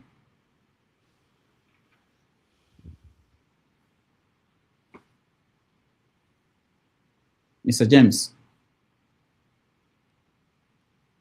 you're muted. Yeah, okay. Thank you very much, Doctor. Thank you for coming. Thank you, sir. Yeah, I would have loved to comment on your opinion on South Africa, but it will be time consuming. So I've decided to ask a very short question. I'm of the opinion that Nigeria is beyond redemption. What is your take on it? That's my question. It is not beyond redemption. I first of all, I appreciate the angle where you are coming from. Okay, but nothing is beyond redemption. Most of the countries where we are scattered all over the world, they have gone through terrible situations, like we are going through. The only concern I have for Nigeria is that we are not showing readiness to redeem appropriately. First of all, I don't believe our 36 state is the right federating unit. I believe maybe 6 or 7, at most 8 federating units, regional federating unit. That's what I believe. And that is what I believe that we should devolve maximum power to. Enough federalize. We need to federalize properly. And each of those regions should have their own constitution. Just like in the US here, that each state here has constitution of their own, apart from US constitution. And of course, the constitution of each state is subordinate to the Constitution of America. So also if we have like 6 or 7 regions, and people like Chief Emeka Anyaku, has led some Nigerians to present something to President Tinubu, but he has not worked on it. The same way Jonathan did not work on it. The same way Buhari, who inherited Jonathan's conference, did not work on it, and this man in prison now, former Kaduna governor, El-Rufai, headed the APC restructuring team, and they submitted a report to Buhari. It's in the cooler. So we are not showing any readiness to redeem the country appropriately. We cannot have 36 states. It is irredeemably terrible for us to run Nigeria appropriately with 36 states. 36 states that we go to Abuja to collect money. We need to refederate into 6 or 7 regions that will be able to almost be semi-autonomous and be contributing to, and then we have the center as it is. And then even if they will get money from the center, they will also be able to run their region appropriately, like we run states in America appropriately. That is the only way we can redeem the country. Every other way, I do not see a redemption there. That's my answer for you, sir. All right. Thank you so much, Mr. James. KJ, you're next. Yeah, thank you. So, can you hear me? Yes, sir. Yes, sir. Thank you so much. Good afternoon. And I've listened to you, and I like what you say and how you sound. Yes, you have actually, even though you say you're not practicing, journalist, you have shown that you quite understand what's going on. You just don't want to take the title. So I put the title squarely on your table. Okay. Well done. Now, just today, before I left the church now, I go to a white church, and what they are talking about was the polarization of the world. And I couldn't but help to bring it down to Nigeria. And what were they talking about? They were talking about how the world is now polarized. We only have, now you're not allowed to be a free thinker. You're either at the far left or the far right. And that is what the media carry. And this far left and far right are just about 7% of the world. The rest of us are at the middle. But this this two polar system don't want us to be heard, because they are always mouthing and shouting higher than every other person. But the danger in it is why I'm going to.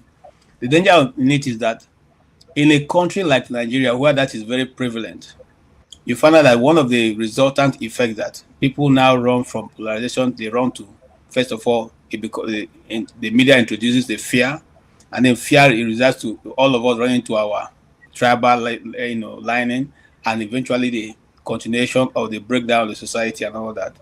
And one of the problem is that most nations do not come back from this. Now, why were the Americans talking about this? They're saying about talking about their own nation. That people, whether you are a Republican or a Democrat, what you should know is that the humanity stands far beyond your political affiliations. Now, just opposing that with Nigeria, do you think, that's my question now, do you think that we have not gone beyond this point where we can now say our tribe or our region really does matter? And I'll give you two examples, then you can go ahead. In the north and Nigeria as a whole, mineral resources belong to the federal government. But since mineral resources began to be found in the north, it has become the state that owns it. And they can now mine and give something to the federal government. But again, I'll take you back to recent development. In Imo State, it has been discovered that they have the highest oil gas reserve in West Africa. But now there's a bill in National Assembly saying that that region of Imo State should now be carved out of Imo State and joined to another state. I don't want to call the state's name. Okay. And the question is, why do you want to remove Igbo speaking, not only Igbo speaking, but a place that is now called Imo State, and join it to their neighbors, where will take them out of the southeast? Now, if you see my initial premise on this question, you see that what these people are talking about in a church concerning their own society is already being implemented in another part of the world, where now you see that a particular set of people do not have the right to have something good. It has to be moved to another. What do you see? And if you see anything different, do you think this nation, this thing we now call Nigeria, has any more kick to survive as a nation? Thank you so much, and I really appreciate your. Well, your let me break down what you have said. There are three ways to. I think three things that I mentioned here. You mentioned Imo gas, and I like the fact that energy is my area of expertise, and then mineral resources. I have my first degree in geology. I understand mineral resources very well. I've written about it. When the North were castigating the federal government for setting up, federal government set up a gold refinery in Lagos, which was actually set up by a private establishment. But the Northern Elders Forum were using that maybe for political, really. They wanted the gold refinery to be set up in the north, where gold is more abundant, especially in Zamfara. The problem we have is this, and I've said it. The only solution to our problem in Nigeria is to refederate into 6 or 7. You mentioned region. There is no way. No matter, I just said earlier on that as a Yoruba man, I'm disappointed in Makinde and Tinubu, the way they handled Orire, the kidnapping in Orire. The people who came to Orire to kidnap Yoruba teacher, they beheaded a teacher. A Yoruba man cannot behead a teacher, no matter what. But the people who came from the northeast, Boko Haram. So we have a different cultural setting in the country, but we are running a unification of Perry. I call it unification of Perry. There is no way we can run a country like that, where you will say the oil, we all have to spend the money of the oil, and then we now have minerals in the north, and bandits are stealing the, people are using bandits and foreigners, Chinese, some elite in the north are stealing the minerals. The minister of solid mineral, he cried out about 2 years ago that people who are involved in the illegal mining, they are very powerful people. And I was wondering, who could be more powerful than the government, who has monopoly of violence? You know, so when you look at that, you will know that our country is in a deep mess. But when you look at it from the angle of regional federation that I've just mentioned, each region is blessed. If you look at the Northwest, if you can carve out some part of the Northwest, maybe Kaduna South, you know, to be part of the Middle Belt, we can restructure a little bit. We have 6 geopolitical zones now. We can restructure that into maybe 7 or 8. People can go into where they think they belong. The Imo people you just mentioned, they are Igbos. They will be part of the Southeast. Nobody will take, I think what you said is a proposal, and I don't think it will pass through. You know, so they own whatever they have in their land, and federal government is also part of the owner. So it's going to be a concurrent ownership. We all sign into having a one nation, a one state, one country. But we will be able to maximize our resources if we do the federation along the regions. Because each region will be big enough to manage the resources appropriately for the benefit of their region and the benefit of the country. But what we have now is people stealing the resources en masse. Even the oil we have, some people are stealing it all around the country. So we have a problem that cannot be solved with unification. Our leaders of the past, they have made a mistake. In my upcoming book, I really dedicated one chapter for Chief renowned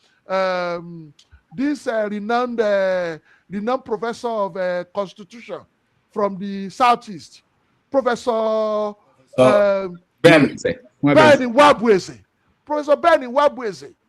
He regretted before he died that the Constitution we have cannot bring unity to the country.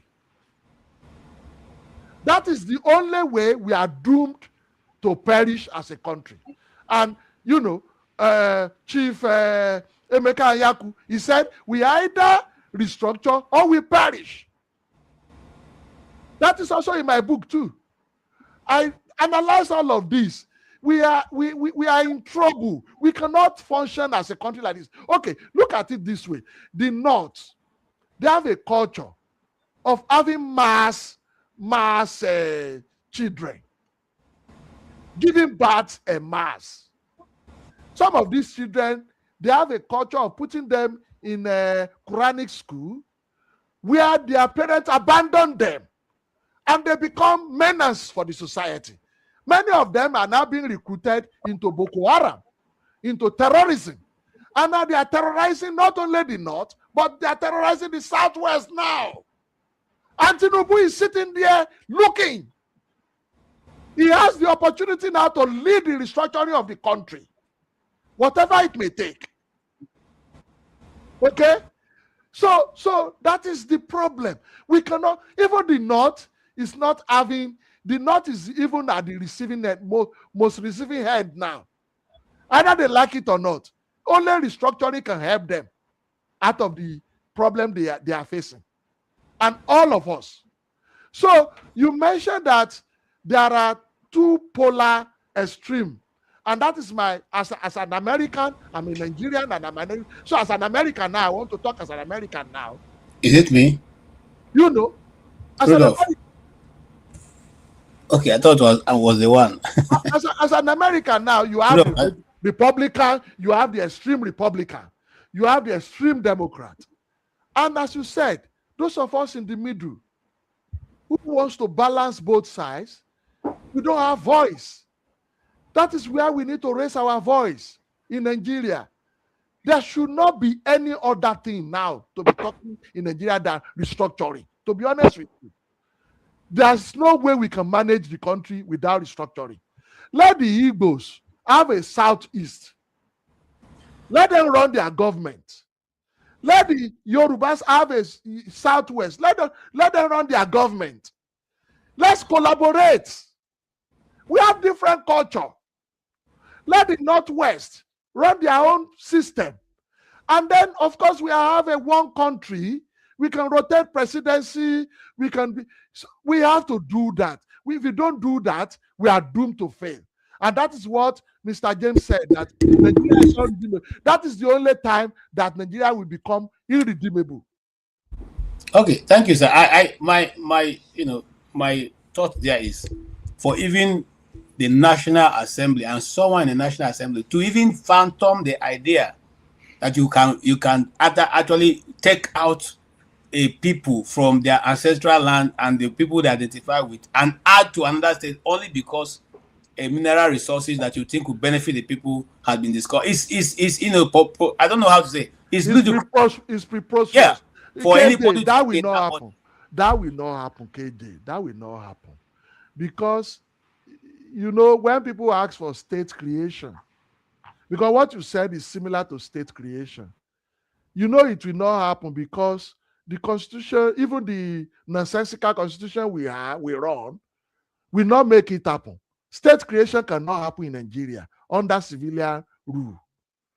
It is going to be difficult because everybody will be asking for state. Okay, take for instance, the Southeast, and I want you to look at this from a objective perspective, because I've said it that irrespective of population from different regions, irrespective of natural resources from different regions, let each region run their affairs as a federating unit. Now, I want to put it to you. In the Southeast, there are people proposing that Southeast should have 6 states, just like other regions have 6 states. They said that is equity. But I tell you that is not equity. Because majority of people living in the South, majority of people who are native to Southeast are not living in Southeast. They are living in other part of the country. Okay? So, Ibadan, for instance, is almost as big, or your state, for instance, is almost as big as Southeast, entire Southeast. So what is the equity in having 6 states in the Southeast and having, the same 6 states in the Southwest? When the population... But sir, with due respect, if you don't mind, with due respect, okay. It is the same policy that made the Southeast become this small. The Southeast they've been balkanizing the Southeast for so long. Immediately after the war, they started breaking every part. They took out some parts and added to River State. They took out some parts and added to Delta State. They took out some parts and added to Cross River and Akwa Ibom and even Benue and Kogi State. So why would it be small? Okay. Why would it? These are where you have major people speaking areas. That's a fair comment. Because I served in Iseluku. I did my NYC camp at Iseluku. Iseluku is Igbo speaking. It's almost close to Anambra. So, and I had Ned Nwoko, or what is his name? That senator. Yes, who said they don't want to be part of Delta anymore. They want their own state, Aniocha, and they want to be part of the Southeast. And this is also the reason why I said the current geopolitical zone. Let's take a look at it. What do we need to amend? Do we need to take some Yoruba part? Because Yoruba are also in Kogi. Yeah. Yoruba are in Ikwara. Yeah. They're supposed to be part of us in the Southwest. So let's do that rearrangement. So part of the Kaduna South, they don't want to be part of the Northwest. Let's do all those rearrangements, okay? And then have regions. Maybe we will have 7 regions or 8 regions. It doesn't have to be 6. Okay, let's do that. Let's allow people to be where they want to be. That is the first thing we need to do as a country if we want to move forward. Any other thing we are doing is not going to take us anywhere. I lived in Scotland. The Scottish people, up to tomorrow, they see themselves as having a different identity from the English. You know, but it doesn't mean that because I have a different identity from you, I cannot work with you. We can run a common country based on understanding.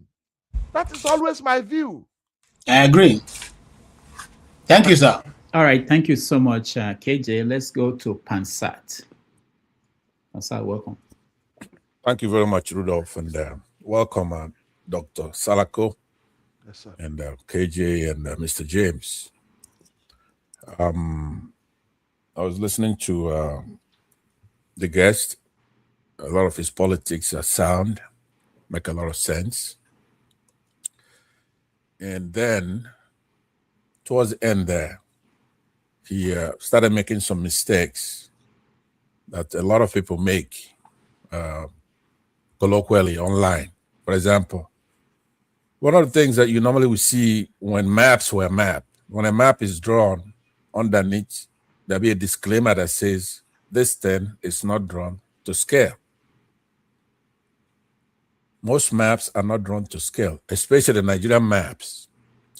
And you don't do statehood or a unit of democracy based on land mass. It's a population.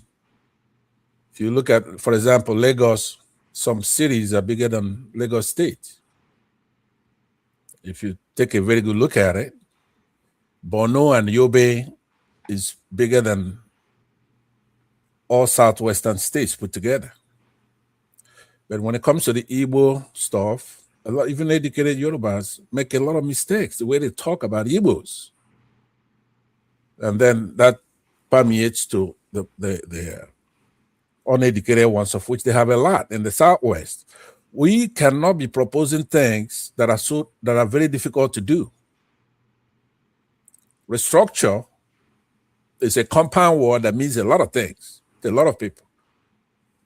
But the people who are representing us, they're not going to give up any of the things that mean a lot to them.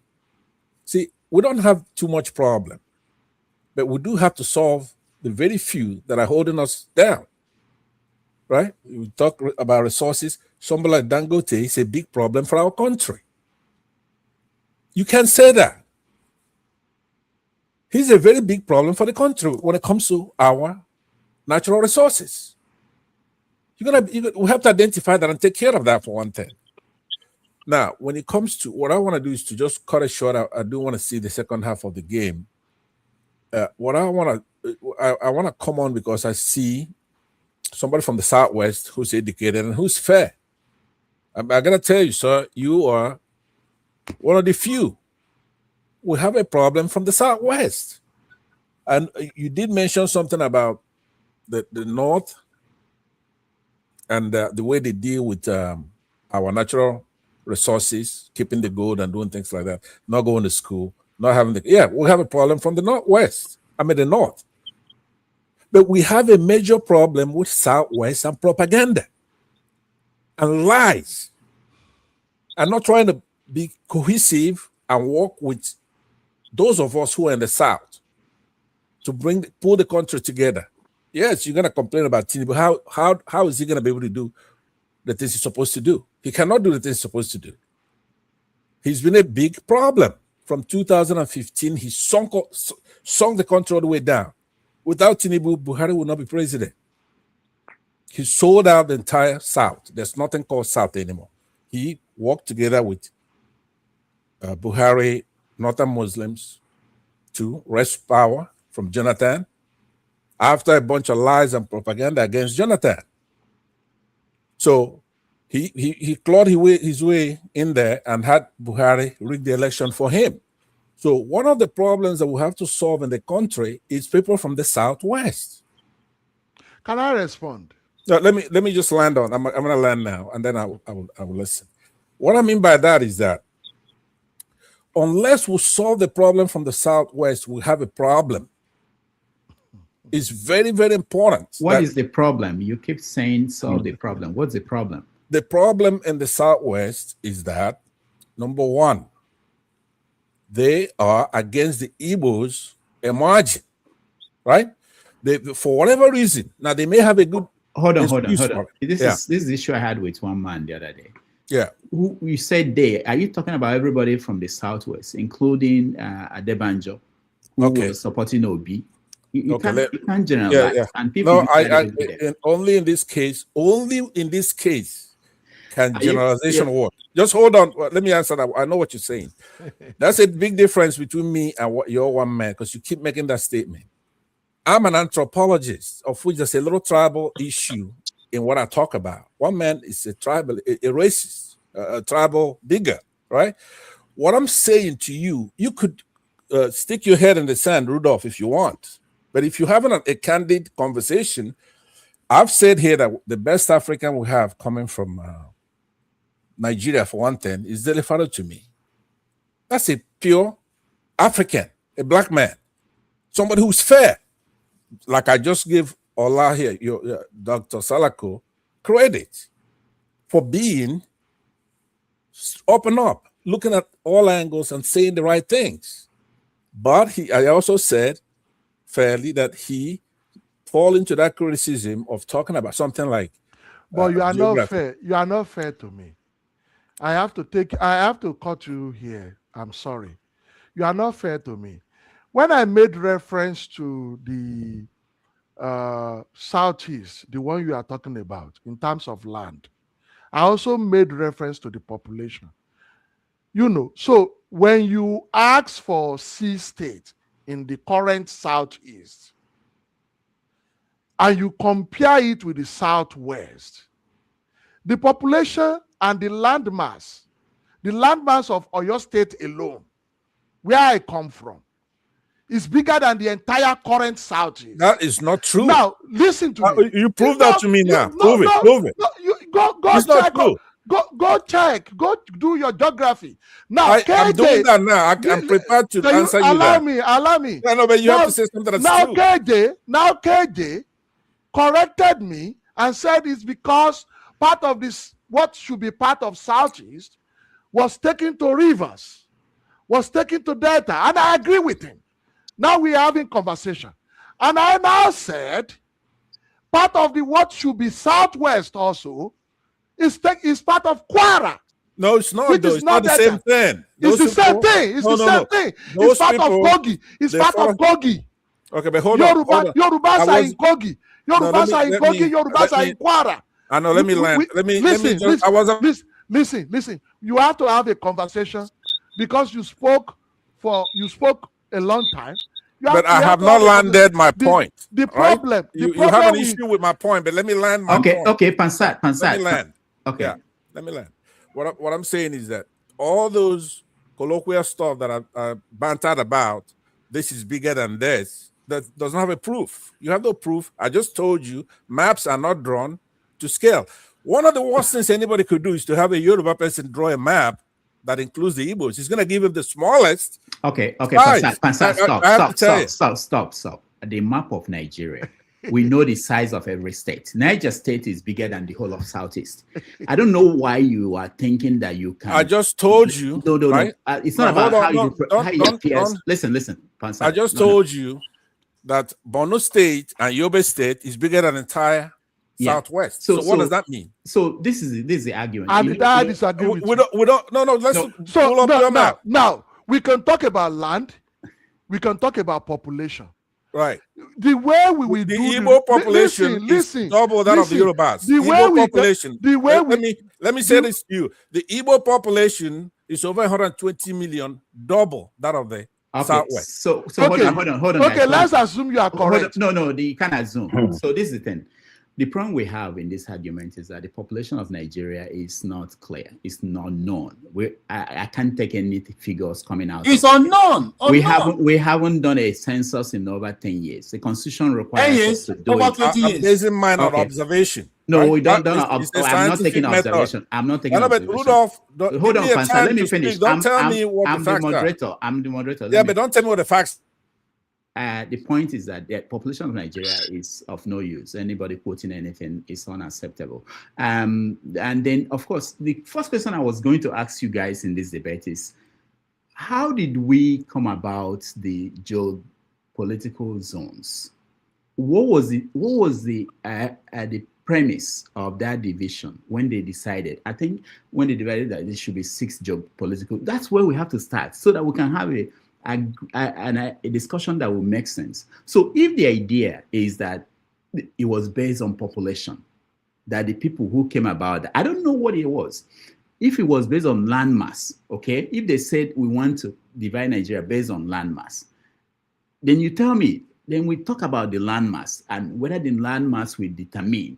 And then remember, the state was happening. The creation of states was happening before the zones. It was during the Third Republic that they started talking about zones. So this is something that is fundamentally we have to discuss in a professional, credible way, not putting 120 million. You don't know the population of Nigeria, not to talk of Igbo people being 120 million, and not. Could I respond to you? And then I'm gonna leave because you do have a. No, you are not leaving. You are not leaving. You have to be here. If you want to have this argument, you have to be here. No, but it has to be sequential. It has to be. I'll take 2 minutes and let me just put it. First of all, I don't disagree with Dr. Salako. Right? He's a very reasonable person who's come here. However, it doesn't. I have to criticize some things that I disagree with you. I don't agree with you on everything. Okay, so I'm saying that we went to war in 1967, so we do know what our area is, the Eastern region, right? So there are new nomenclature. Imagine from that you have a bunch of somebody like Rudolph here who come from Anambra State. We may not accept that already. That's a creation of Murtala Mohammed. And Imo State, the 2 recalcitrant states we have in that side of our country, their governors are not listening, right? These units may be reabsorbed into what we call the Eastern region, including Rivers State and so many others, Bayelsa. We are just like playing Monopoly, right? At the end, if it doesn't work out, we have to go back to the state of nature and take back our stuff. Let me just make that by saying to you that some of the things you're proposing, calling restructure, will never be acceptable to all these regions. They're not going to just let you do that. If somebody's a governor of a state, they're not going to let you come and reabsorb it and combine the states and just create maybe 6 federating units. That's not. They might as well let Biafra go there. So that's why I'm trying to say that those who try to distract us with things that don't mean anything, things that are not achievable. That's why I've come in to say finally that what you have to do for us as a progressive from your side, and I'm a progressive from my side, you have to point out that the Southwest is a problem in the country. Too much lies, too much propaganda, not holding on to those who are good from that section. Somebody like, if they refer to me, say something, they say it's an Igbo man. If Obasanjo does something, bringing people, all talents from all kinds of the country, it's an Igbo man. So what I'm saying to you is that that's how you're going to solve this problem, is to call that section out. Nigeria is going to be way up there if this is not going on.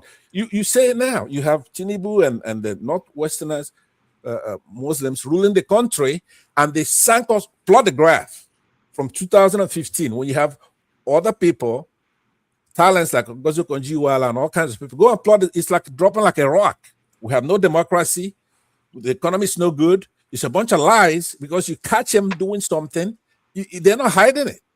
The facts are established. What question do you want him to answer? I'm trying to follow you also. I'm okay, good. Okay. What's the question to him?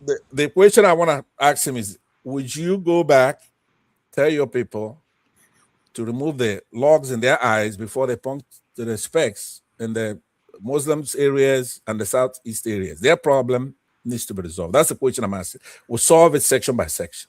Thank you very much, Dr. Salako. You're muted, Doctor. Doctor, you're muted. Hold on, let me see if I can. Okay, yes, yeah. I'm. Okay. Well, Mr. Pansa, I like your passion for your people. And this is where that is what I always say. No matter how we want to be nationalistic, we all have blood flowing in our body. We'll all have a region, a people, ethnic nationality that we belong to. And that is why you are so passionate about Igbos, about the Southwest, Southeast. And I appreciate that. I really appreciate that. Now, when you talk about Southwest, I am disappointed that Tinubu, who is also part of the restructuring campaign, is being gradualistic about it, you know. And I like the fact that Chief Emeka Anyaku of the Patriots have presented a paper. They also look into the fact that we need to regionalize. We need to reduce the number of states to few regions. You may say it is not possible, but we are getting to the point whereby we will realize that it is the only way out of our problem. Now, coming back to what Rudolph said concerning how did we have the current geopolitical zone, I think if you look at the current geopolitical zone, you will realize that each region, particularly the Northwest, the Southwest, the Southeast, they speak common language in each of those regions. They have congruous landed area that look congruous to each other. That is why those states are in one geopolitical zone and they speak almost similar language. Apart from the North Central, which is, you know, a collection of many minorities. And also South, especially the non-Igbo speaking part of South, which were originally part of many of the South that you see now were part of the Eastern region of the old. And some of them were also part of the Western region of the old. But they were broken into forming South. That's okay, because many of them are not Yoruba speakers. Many of them are not Igbo speakers. But there are Igbo speakers in the South, which could be part of the current Southeast, which when we do restructuring, should be part of the Southeast. That is where I'm coming from. And also there are part of the North Central that are Yoruba speakers that could be part of the Southwest. Now, Pansa said Southwest is the problem of Nigeria. I do not think so. And many nationalists will not say that. People like Chief Emeka Anyaku, who said that when Awolowo was proposing a federal system that honors cultural differences, that honors our ethnic and languages, which is similar to what we have in the UK. When Awolowo proposed that, Chief Emeka Anyaku said he was in UI that time, you know, and he was saying, no, we have to have a unitary system. We have to have a nationalistic view. You know, could I interject 1 second? But now, Dr. Salako. Chief Emeka Anyaku is one of the people. Chief Emeka Anyaku is one of the people who is at the forefront of, you know, federalism, the like that Awolowo proposed those period. And Chief Ben Nwabweze, Professor Ben Nwabweze, before he died, he regretted this kind of constitution that we have because he contributed to it himself and Rotimi Williams. If we want to blame all of everybody has a blame. All region has a blame. Okay, yeah, Dr. Salako. There is no region that cannot be blamed because there are people. Look at Rotimi Williams working with Ben Nwabweze to give us 1979 Constitution, that is now 1999 Constitution, is a problem. So let me say that I wasn't talking about what happened in the 60s or whatever. I'm talking about now, because people always say that it's fault of the Igbos because they didn't want a federated system, and this. I don't want to talk about that. That's just pure nonsense, right? The major thing now, today, what I'm laying on the heads of the Yorubas is that I say it all the time. You know how happy I was when I heard you speaking and you were being fair. Now I have to say that you were being fair. You're not being fair now, because you're saying the same things those people are saying, and I'm still being fair. You only want me to say what you want. No. So I'm saying, going back to say that whatever our founding fathers did in the 60s, well, let's say Azikiwe made a mistake in the 60s. What does it have to do with Igbos? What does it have to do with today? How can you be trying to form a country to get independence and you don't propose a federal Nigeria, or even like his contemporaries at the time were thinking about having a one unified Africa, so that we can stay away from these Europeans and their wickedness, right? So if somebody was trying something that hasn't been done before, you can't say it's a mistake. Well, so having a unified Africa does not mean that you are no longer an Igbo and I'm no longer a Yoruba. That is the fundamental problem that we have. Here, the people that formed America that have together, they unify, they have a United States, but they still have their own different constitution in their various states. Exactly. So right now, Bernie Wabese said we have a super constitution in which the federating unit don't have a constitution, that it cannot stand, that it was a mistake they made. That is why I like Professor Bernie Wabese. I dedicated a whole chapter for him, because he was a good man. Before he died, he told us the truth.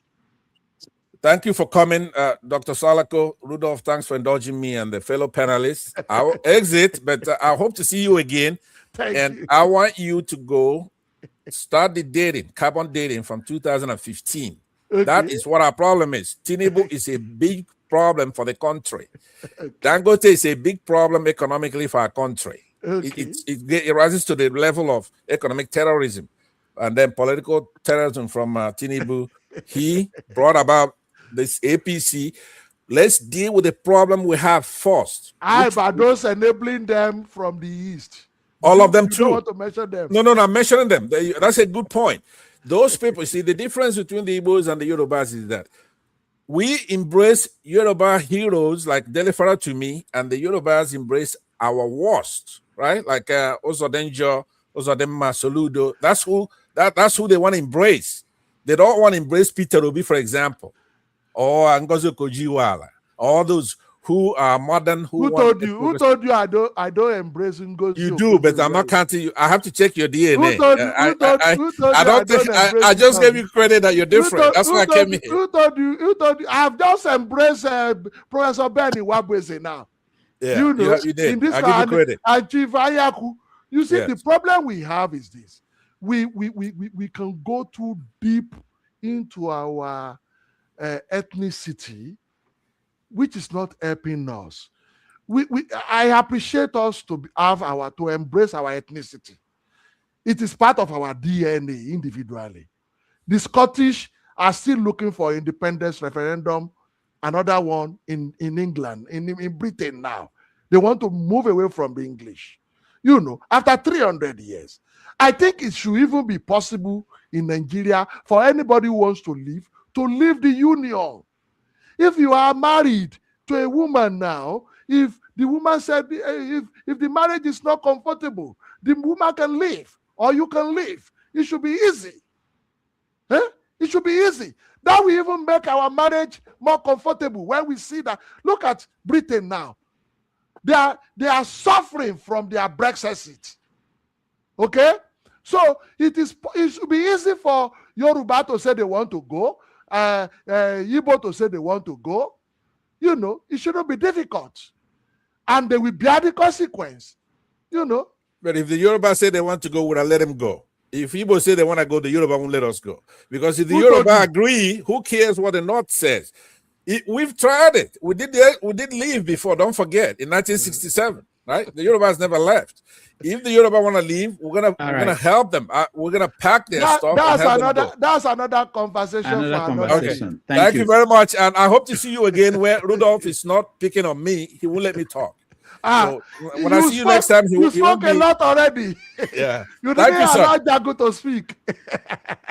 Jagun, welcome to the show.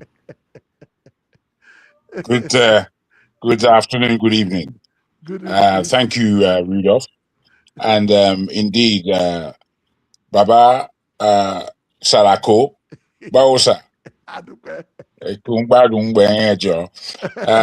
I'm happy to see you. I'm happy to hear what you said.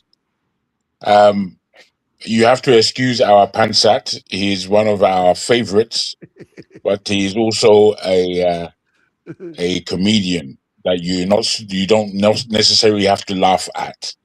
I want to come from a point where I'm not a believer in next year's elections. I don't believe it. I don't believe it should happen or take place. I think it should be boycotted by the people. I believe that the people need to take power back. I believe that the present botch of politicians that we have are pure devils. I don't understand what they have in their hand or what is around them. I believe that they are paid as stool pigeons by the Greater West, and they're still acting like they are the pawns, the West, and they oppress, which is I'm trying to work out if it's Jagun, your connection is. Jagun, hold on. Is it only me or the connection is not good? Yeah, the connection is faulty. Yeah. Jagun, we can't hear you very well. Can you maybe you can leave and come back? Maybe the connection will be better. Okay. No, that's not going to do it. It's the phone, I'm afraid. The phone is when I come to StreamYard at times it does play about. I'm afraid. I'm sorry about that. Am I any clearer? Yeah. Go ahead. You can hear you now. No. Okay, thank you very much. Given what I've said, hopefully you heard the way I see Nigeria. And I see Nigeria also very much as on an individual basis. Nigerian people are always doing well. No matter where they are in the country, they are able to progress.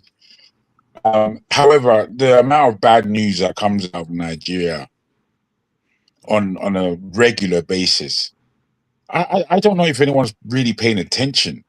I mean, there's the bad news of terrorism, which is high. And then there's the bad news of just common health issues that affect our people due to gross stress that the people are under. I mean, I don't know if we're devils in that country. Sometimes I really wonder about the state of our cultures and whether or not our cultures need updating. I believe, especially in the Yoruba culture, I believe that the Yoruba culture is quite oppressive. Even as much as they are enlightened as a people, they have a wide culture. I believe that women in the Yoruba culture oppress their boys, and they take away the confidence of their boys unknowingly. So when their boys become men, many of the times they remain boys. They don't gravitate to becoming men because they've been asked to be quiet. Shut up there. Shut up. Always very barking ways of. I don't understand, Professor. I don't understand our people. Sometimes I don't even like them. Yorubas, I'm talking about. And I'm talking about the whole of Nigeria at the same time. So nobody should count themselves free from what I'm saying, because everybody, it's not me, or it's not me. Everybody behaves in a very childish manner. I personally don't like it. I don't like it.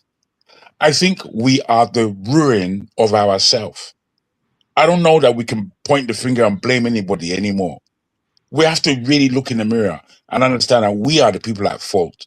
We are the people who have dragged our beautiful country into the mud. I'm extremely upset with us. Extremely. When I read our history, I can see so many ways, so many pathways where we could have won, where we had great opportunity to win. But no, we chose wrongly. We decided to go the wrong way. Why do Nigerians always choose to go left when it's clear that we should be going right? Why are our people like this? Foundation. When the foundation is wrong, all right, there's thank nothing you. you can do. Thank you, Jagan. Let me, Doctor, let me ask you this question. It's from what we've been talking about in the last few minutes. So I looked at the regions, the geopolitical zones we have now without knowing the foundation. I know it was Alex Ekweme and the group like first proposed these geopolitical zones, and I think it was Abacha that accepted it. No, it was Abacha. Yeah, but look at the I'm looking at just based on landmass. Okay, the northeast is about 272 square kilometers. Northeast, north central 242,000, north central 261,000. South 88,000, southwest 79,000, and southeast 29,000 is the smallest. I've always known that. So when Pansat is trying to tell me that the map we're seeing and the figures we know are not true because of that's totally. It's like people saying that the world is flat. It's not flat, and we have to start making sure people stop saying that. Now that's one. That's one figure. Then the other figure is the population, which we know is not credible, but they use the population to do things in Nigeria. So looking at the population, northwest, the range is what they are saying is 60 million to 67 million. Southwest is second with I'm talking about the current estimate here. It's 48 million to 53 million. South is the third, 29 million to 40 million. Northeast, fourth, 31 million to 36 million. Then North Central, fifth, 29 million to 33 million. Then Southeast is the sixth, 21 million to 33 million. Now, the map of the country, the size of each region, that one is established. There's no question about that. The population, there are questions about that. Now, the people who contest, who are saying that there should be another state in the East, are saying, this is the argument, and it's a legitimate argument, irrespective of how they came up with the geopolitical zones, that knowing how we share resources in the country, and resources are shared based on the number of states you have. Okay, our population as well. Yeah, well, yeah, that's when you go to local government. Because your state gets more federal allocation than state like Osun. Osun is smaller. So they get lower federal allocation than. I go what you're saying. But the first principle is that you go as a state to go and collect. So if you're a zone and you have 5 states, you're going to collect less than another zone that will have. Correct. So let's say the population is equal. Let's say the population is equal, and you decide to give this zone 5 states and give this one 7 states. The ones that are 7 are getting more money than the ones that are 6, and they are of the same population. Remember when Tinubu was governor of Lagos State, there was an issue of the local governments in Lagos. That was why he fought with Obasanjo. There was this number of local governments in Lagos he added 20. More. It's 20 originally.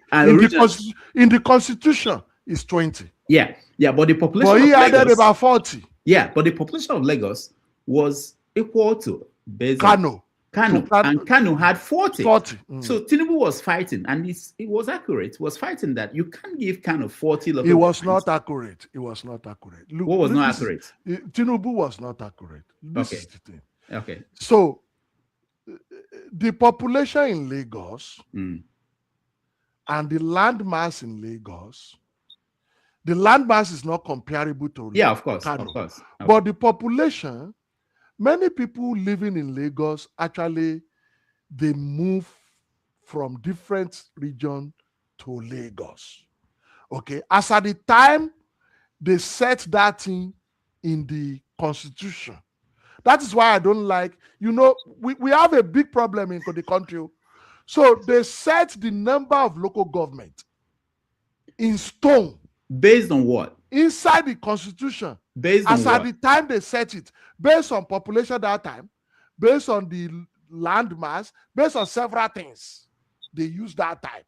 And the funniest part of it is that all of the people, all of different ethnic nationality were represented in the setting of that nonsense. So it was not as if Hausa are the one that set it up. Are you getting my point now? I've just told you about Rotimi William and Benny Wabweze now. Because everything started from 1979. It didn't just start in 1999. So what Tinubu did, that Obasanjo stood against him, is that, look, you can create whatever you like. What I know is that you have only 20 local government. Those are the people that will collect money. Now, Tinubu now decided all this issue of governors taking over the money of local government started around that time. He now decided that all the money for that 20 that is coming from the federal is going to share it among all including the one he created. He is not supposed to create local government by Nigeria Constitution. Only federal can create local government. But through federalism, state can create local government. That was what Tinubu said, that in a true federalism, states should be able to create local government. But Obasanjo said, we are using national system, unitary system.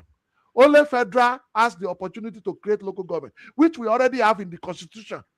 No other federation has the list of local government in their federal constitution. It is an aberration.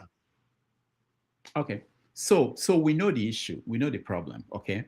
In the United States, where we live, most people here, this is what happens. After each census, they decide the population of New York is dropping. We're going to take one of the congressional seats in New York and give it to somewhere, maybe North Carolina, because the population is increasing. So the problem I have with Nigeria and Nigerians is that we don't even know how we came to be, how things came to be the way they are. If we don't know how they created local governments, okay, if they didn't use population, they didn't use landmass, how did they create the... they will claim they use it. They use landmass and population together at that time. What is the formula that gave Kano 44 local governments? They have more Lagos. Population. No, they don't have more than Lagos. No, that time, you don't have the number now. No, even the number they That's presented, why we need the number they presented at that point, okay, Lagos was 22 million, Kano was about 22 million. So, but the question that, and I was supporting Tinubu. They have more local government because they have more land. No, you can't use It's a land. combination. Why are you using land to It's a create combination of land and population. It's not just only population. Okay, but now you know what it means. If Kano, let's say the population figures are okay, are agreeable. Correct. Agreeable. Kano has 22 million and Lagos has 22 million. Okay. And you give Kano 44 local government areas. Yes. Give Lagos 22. Now the money you are giving to people in those, I know the land is small. It's small, but someone who lives and majority Kano, of them are someone even who lives majority in Kano, of them are not even productive. don't forget about whether they're productive. They are someone who lives in Kano will get 2 times what someone who lives in Lagos will get. Exactly. Is that fair? It's not fair. Why should that be allowed? Because we made a mistake. No, they didn't tell Our us leaders, how. No, they didn't tell us. They didn't consult us. And that has been the problem with the Constitution. And Because that if they is what we are consulted saying. us, if they And that is what consulted us, people will say, it's not fair to say because of landmass, you are giving more local government. And the issue is that if you give more local government, you give them more money. And you give them more people in the National Assembly. Remember that. They are more represented. You have more representation in the National Assembly, which means that somebody representing Kano State has lower number of people, but he has more votes. Anybody in Kano has more votes than someone in Lagos. That is why I blame Obasanjo. You know, Obasanjo, many of you don't know. You Igbos, you like him because of the way he talks about nationalism. Many mistakes happened under him. No, not many mistakes. His foundation, everything wrong in Nigeria started with Obasanjo. In 1979, we had the opportunity to correct so many things. You know, when Gowon took over from Irosi, and then later Mohammed took over, Northerners are creating a lot of stuff for themselves. And our Southerners, people like Benny Wabweze, people like Rotimi Williams, they are dancing to their tones for their selfish interest. You know, people like Obasanjo also was accepted by Northern oligarchy because of what we use him for. Do you understand now? So the Northern oligarchy have used many Southerners to our detriment in the South, to the benefit of the North. And it is becoming really, really difficult to correct now. Really, really difficult to correct. So, and if we don't correct it, there is no way we can have peace in the country. And it's even worse now. They are the ones that are benefiting the most from this arrangement, and they are also the one that is creating more insecurity for all of us. All right, let me welcome Victory. Victory, welcome to the show. Thank you, Rudolph. Dr. Rudolph, you know, you put, I'm sorry, Victor, you put aside my question. Oh, what was your question? What's your question, sir? I asked whether or not the cultures in Nigeria need to be reassembled, because the cultures in Nigeria are not working for the people in Nigeria. They need updating. They need updating. Sir, Mr. Jagun, your name sounds like a Yoruba name. It's Yoruba now. Okay. So, Mr. Jagun, the culture is broken. Exactly. The culture we have now is a culture of money. Money answers all things. It's a culture of selfishness. It's a culture of only me. Let the rest go to hell. So that culture did not start today. That culture become compounded because people in public offices see public office as a way of amassing wealth, not a way of serving people. So it's a culture that does not respect law anymore. So for us to rebuild the culture, it will take a societal approach, a whole societal approach. Everybody, you know, family, religious organization, government, and we need to have somebody at the end of affairs who values character, who values the need to promote culture of communal culture, culture of truth, culture of serving community service. Okay, so without that, we are going nowhere. Well, this is my basis. My basis is, how can we carry on? How can we have an election based on the rubbish that we all know that is our founding heritage, as it were, that right now we all behave as pigs. We don't behave as human beings. we're stupefied. What's the point of going to elections next year? What is, some of the discussions that we're having, if you don't go to election next year, what will you do?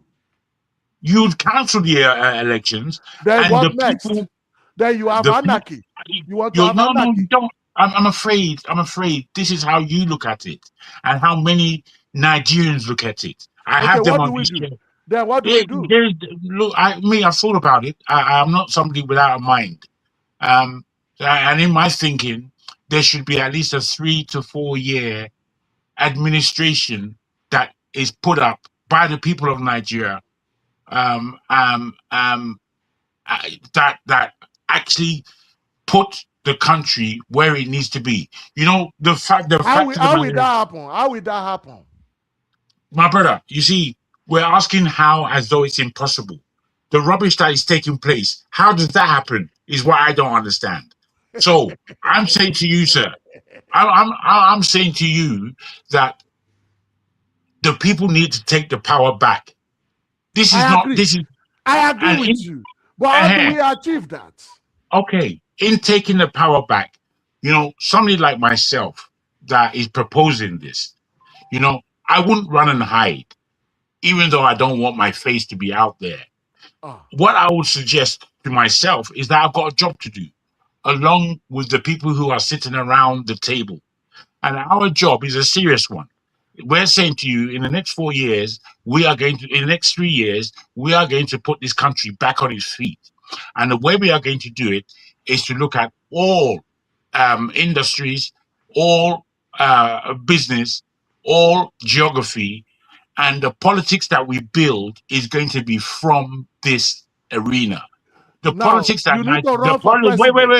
Wait, run sir. for president. No, I don't want to run for president. I don't want to be the president. I know who I am. I don't want to run for president, if you understand me. Politics is not my game. It's a stinking, dirty, filthy game. I hope it doesn't stay that way in the terms of Nigeria. What I'm trying to say, sir, is that I, like so many other individuals, don't find Nigeria rocket science in order to make it work. It's not rocket science. We have the people, we have the resources, we have the know-how. All we have to do is build and stop the greed and stop all the negativity even that takes place in a stupid country. I'm so, as I said, I'm so upset because I don't know where our culture ends and where the modernity of the Western culture begins. It seems highly intertwined. And it seems that we have taken the worst of what has been given to us by the West and run with that, as opposed to being able to make decisions. I don't believe that Nigerians make good decisions. I don't believe they do. I believe they make stupid decisions, as though they are stupid. I'm fed up with Nigerians. I'm fed up with them. Here in London, where I live, anytime I get on a plane and I go anywhere, as much as I'm proud to be a Nigerian, I'm fed up with them because they make trouble where there's no trouble to be made, really. You don't have to make trouble. And it's exactly the position that the country is in. The country is being led by troublemakers, by thieves, by gangsters. And these are the people that we've allowed to get in front of us, which is why we keep harping on about the founding fathers. Why do we harp on about Awolowo? By now, we should have had 10 Awolowos who have taken us to a different level. But those people have been oppressed. They've been oppressed. And that is our society. Our society, including in your own very family, it's a family of oppression. And then that leaks outside into the mainstream, into the world. And the governors, the politicians, they behave as your family behaves, which is to oppress you. Shut up there, small boy. Do you know who you are talking to? Do you know who I am? This kind of rubbish talk all day long. Like I've got to respect it. I can't respect it. I appreciate where you are coming from. It's a terrible culture of, do you know who I am? Who are you? You are just human being like me. Simple. All right. Very simple. So, thank you, Jagon. Let's go to Victory. Victory, go ahead. Yeah, thank you, Rudolph, and thank you, Dr. Salako. I can't see your number. I'm using my phone. I came in for like several of your conversation you were having with Rudolph, and I just thought that there's some misconception that I need to point out to you. You kept saying these Northerners and Fulani people and all that, but you always forget to they say when you're pointing at people, there's always one hand pointing back at you. You've not talked about the role the Yorubas and the Igbos are doing in that country by not coming together. They claim they are the most educated, they are the most advanced, yet they are letting the Northerners play people with that country for over 60 years now. Absolutely. Don't you think it's hard time that the Yorubas and the Igbos take responsibility for the nonsense that is happening in that country, instead of them fighting themselves and making a mess of themselves in that country? Look at where we are now. Simply because the Igbos and the Yoruba have decided to be a miscreant in that country, but decided that they don't want to work together, and they will keep blaming the Fulanis and the Hausas and blah, blah, because the way Nigeria is built, you need two majority to come together to make sure that they can form a government for sorts. Right? And this is why I get so sick. I'm so sick of every Nigerians. You know what? Right now, I don't even know how I think about Nigerians. They make me so sick that I don't even want to associate with anybody to call Nigeria. If it is benefiting them, they will tell you that, oh, everything is fine, don't worry about it, it's all good. And even here, you made an example. When Shibuwa uncle was back then, when Awolowo was advocating for what you said, he said no. Because at that time, he was benefiting from the current system. Now the table has turned. This is the same Igbos that are shouting right now. If they get opportunity and Nigeria is favoring them, you will see all of them will become mute.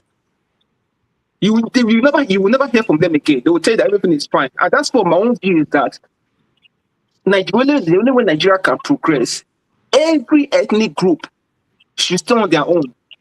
Any resources you have, use it to develop that your small area. If it's Gary that you can drink, or you drink your Gary and go to sleep. Because Nigerians are one of the most disgusting people on this earth. When it's benefiting them, they will tell you that everything is fine. Right? But as soon as the table turns against them, they will be shouting and shouting and shouting as if they don't know that this thing has been happening before. You made another statement that, oh, this is really from what Pansa have been saying. As soon as I look at Pansa and I say, this man is really deranged. He keeps calling people, come and call people minority, this and that. Who told you that the minorities in that area wants to go with Igbo people? Who did you go and ask that? And who told you that the minority in that area want to go with the Yoruba people? Who did you go and speak to? So people make this kind of sweeping statement that gets me absolutely mad, and I feel like dragging people from the screen. Who told you? Did you go and speak to anybody? Who did you consult with? That you said that, oh, the old Eastern region, the people from the South will go with the Igbos, or they will go with the Yorubas. Who told you that? We want to be on our own. We are capable of being on our own and living at the life that we want to live. In back days, when we had the Eastern region, there were accusations that Igbo people were collecting land over in Port Harcourt. Did you not hear that? When they were the majority in that area. This, you know what? Nigerians are sick, man. I've come to the conclusion that the average Nigeria is deranged. That there's nothing that can rescue us. We're terrible people. This is benefiting us. We will never say anything. But turn the table around. It's just like what's happening in the Southwest now when they kidnap people in your state. Do you not see some Yoruba people shouting? When they were kidnapping people all over in the north, did you hear Yoruba people talk? And you came to the backyard, they were not shouting. Oh, Tinubu is this, that, because you know why? Because the hand has not touched them. You see people like one man that came here the other day that was saying that, oh, people were happy that the people that are your state, the people that were kidnapped by your state were free. Some like one man, let people catch him and they flog him with machete. He will be the first person that will come out and be shouting that this people must go. You know why? Because if that thing has not gotten to them, as in directly, I'm telling you, they will say that they won't give it, they won't care. Nigerians are like that. And for me, like I said, I will go back again and I said that it's simple. Jago was talking about, oh, we shouldn't have an election. Me, I'm of that view that The system of government that I would have preferred in Nigeria, every ethnic group bring one representative and will form like a kind of like a general, like a rep that will be advocating for the people of that area. Because are you telling me that if that was happening in Nigeria now, the Yoruba people were picking people to represent them? No way. So the way Nigeria is consistent now is consistent to fail. And I don't think even it will be that this will be that is here now. So if Obi wins the presidency now, I'm telling you now, you will see that the Yorubas will start going back and start talking to the Hausa people that listen, we want to come and form partnership with you again, just to make sure that they kick out the Igbos again and they come back into that slot. So the problem of that Nigeria has to do with these Igbos and Yoruba people. They don't want to face up to the facts. Take responsibility of what you people have done to that country. People don't want to face up to that. Victory. Which tribe, which ethnic are you? It's irrelevant. I don't think it's relevant in this conversation. I'm saying that because you mention Yoruba Igbo. If you mention Yoruba Igbo, I am Yoruba. Rudolph is Igbo. Which one is you? Because you mentioned Yoruba Igbo in your conversation. That's why I asked. Yeah, I don't mind. I'm Urobo. Urobo, I can see. When you said, who told you we want to be part of the East?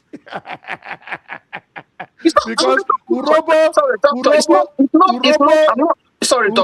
it's not an agitator problem. I'm saying to you that everybody in that country called Nigeria is capable of living the best life they want to live. I know you are Urobo. Don't want people to get that yourself. Let people decide. Let people decide their future. What they want to do with their life. What type of Delta are you? Which part of Delta are you from? Ugeli or Usoro? I'm from Ugeli.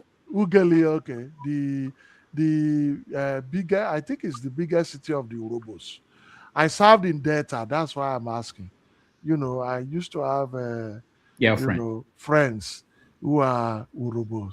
You know, I even have a friend here. I know this is the way they talk. You know, they talk with passion. You know, and I know. You see, the problem is not necessarily Igbo and Yoruba. It's a general problem. I know you are from more of minority. Urubu are more minority than Yoruba and Igbo. You know, and I think what you don't know is that majority of the problem we have in Nigeria, actually the way Nigeria is set up, is to take care of the minority. Currently, the way Nigeria is set up is to take care of the minority. They believe that if we have region, the minority will be overshadowed. But what I have been proposing is that currently look at the South-South. South-South is a conglomeration of minorities. Apart from some Igbos that are there, and you said, who told you we want to be part of Yoruba or we want to be part of Igbo? It's a plebiscite. There is something called plebiscite. You can do a plebiscite, and the Igbos in Delta, the Aniocha people, may say, okay, we want to join our people in Anambra. The people, you know, if Anambra people are not saying they are not true Igbos, because I've had people say the language they speak is not true Igbos. You know, I've even had a Ebonyi and Enugu fighting that, you know, some Ebonyi say they don't want to be part of Enugu again. That they speak different Igbos. You know, it's just like Ijebu. When Ijebu is speaking, I am an Oyo man. I will not even hear what they are saying, except they speak the mainstream Yoruba language. So this whole thing, where people belong to, is a matter of choice. But we think that when language are close by, that is what Awolowo proposed. When you have people speaking nearly the same language, you know, who have similar culture, closely related, just like Ishekiri in Niger Delta, in Delta State, they are like a cousin to the Yorubas. Okay? And I know that Urobos, in those days, when we have Western region with Urobos and Shekiri in the Western region, that time, you know, Urobos don't like the fact that Awolowo was, they said Awolowo was more amenable to the Ishekiris. That when we have Olu of Wari being Ishekiri, they say it was Awolowo that caused it, which is not true. You know, Urhobos have that animosity with Awolowo that time. You know, this whole problem is so complex. We have to really want to have a country. Even when we have region, you know, some part of Southwest, for instance, believe that the Ijebus, the Ogun people, current Ogun state, they dominated the South, the Western region at that time because of Awolowo. Okay? So much so that Bola Ige, who was even very close to Awolowo, was saying that there is an Ijebu mafia. Okay? So in their conclave. Also, if you have the southeast, the Igbo land, some people in Ebonyi, they don't like I've had even some governors, I've had that some former governor of Ebonyi, they don't like their friend from Enugu. It is necessary. That is why the current structure of Nigeria, some people believe that is the best, because there is no way you can really have region and still end ethnicity and end animosity. And it's because of people like Victory, who are Urhobos, their population are not many. They don't have, the township they have is not many. They just have to be part of a region. And there are many of them like that in the North Central. Very small village, speaking different language from all other languages. Very small population of people, you know. So the minority interest is what is causing problem for us in Nigeria right now. That is why we have a unitary system. That is why Igbos cannot go on their own, Yorubas cannot go on their own, Hausa cannot go on their own, because we want everybody to be together. We want the minority like Victory to be part of us. We want people, Idoma. We want Tiv. These are people that are ethnic nationalities of their own, but they are very small. They can't form a region of their own. In fact, they can't form a state. That's why you have Idoma and Tiv together. Yeah, and but doctor, sorry, doctor, I disagree with you. I disagree with you with that. Who told you we can't form a state of our own? Who told you that? You know, don't you see small countries in Europe, Finland and all that? Who told you we can't form a state of our own? You're making an assumption. That's the sweeping assumption. Who told you we can't form a state of our own? We can't. You be careful with the language you use. You say stupid assumption. No, I said sweeping, not stupid. I said sweeping. Well, if you form a state of your own, if you want to form a state of your own, you can do so, as long as you have, because you think you have the oil that can take care of you. You can do so. There's no problem. But you will realize that there are some other issues. Issue of a state, it goes beyond your natural resources you take from the ground. So what about Singapore? It's not that's the thing that's another thing that gets me frustrated. We keep people thinking that it's because we still will have crude oil, gas, and all that. No. The greatest gift anybody has in this world is the ability for you to use your brain to do things for yourself. It's not the natural resources that you have. What can you do with your head, your brain, your thinking faculty? This is what gets me frustrated again. Now you said that, because we think we'll have oil. If you have a robo state or robo region, that's okay. If that is what we want to have. I'm not stopping. I don't want to stop us from doing that. But you will realize that it will become precarious.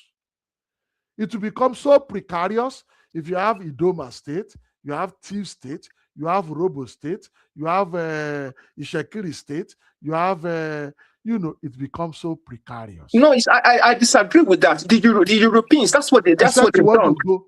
The Europeans, all of them are in their small spaces. That's what they've done. I disagree with that. We just keep making excuse for our failure. I disagree with that, doctor. Okay, can I ask you a question, Victor? Okay. Oh, I wanted to say thank you, Victory. I will have to leave. Yeah. We have to round up. That's what we're trying to do. Victory, thank you for bringing this up. And hopefully, I still hope that we'll have programs that are targeted on certain conversation, because what Victory is bringing up is what I wanted to discuss. And I think I touched on it with the first guest I had. The issue of Africa actually doing what Victory is saying. Because even within the nation states that the Europeans created for us, like Nigeria, we're having this conversation. In the bigger continent, the African continent, we're also having this conversation. And the conversation is that, are we accepting what the Europeans gave us, which is the structure we have now, that we are Nigeria, and we are in Niger, and we are Togo. Are we accepting that? It's not working for Africa as it is, because internally, inside those countries that Europeans set up for us, we haven't accepted it. And what are we going to do? Are we going to continue to pretend that we have no option? Like Obasanjo says, it's not negotiable. Nigeria is not negotiable. People are asking the same question in Kenya, in Benin Republic, in all these countries, and in South Africa. From what is happening in South Africa now, we know that people from Zulu, they think they own the country. They think that some people should not be part of South Africa. The white people in South Africa are planning with Trump and Elon Musk, thinking about carving out a place for themselves to be their own country. So there's a question of, should we go back to Africa before the Berlin conference? Should we start the conversation there? If the small states that we have, like Nigeria, like Liberia, like Ghana, it's not working yet. Or the other alternative is something that we've not touched on. And Victory, we've not had a good leadership in Nigeria that is efficient, that is not pandering to any group. If, for instance, since maybe 1963, we had a government that would say, if you steal money, you are punished. Like in China, it doesn't matter where you're from. If you do something wrong, you go to jail. By now, we're not going to be talking about Urobo. We're not going to be talking about Igbo or Yoruba. We'll be talking about, this person did something wrong. He's punished. This person did something wrong. And this person is leading the country. He's not leading it as a Yoruba person. He's not doing it as an Igbo person. He's not bringing his own people. He's bringing people who are efficient, who can deliver. We've not tried that. And that's why my conclusion has always been that the ideals of Nigeria, they've not been tried and found wanting. We found it difficult, and we left it untried. It's difficult. That's why if somebody gets into power, he wants his own people around him. The minister for defense will have to be somebody you trust. The minister for this. We found it difficult to do it the right way. And we have to decide, either we do best practice that it worked all over the world, or we may decide that this is not working out for us. Maybe we should find another path. All right. On that note, I'm not the one concluding the show. Doc, if you want to say final words. What I will say is, there is no perfect society. Every society is a work in progress. And the quest for a better society is an unending endeavor. Let's try our best in our own various ways to see how we can contribute to making Nigeria a better place. Whether we work as one country or we run various nationalities, as Victory said, there could be Urobo state or Urobo country, or we have Biafra, or we have Oduduwa.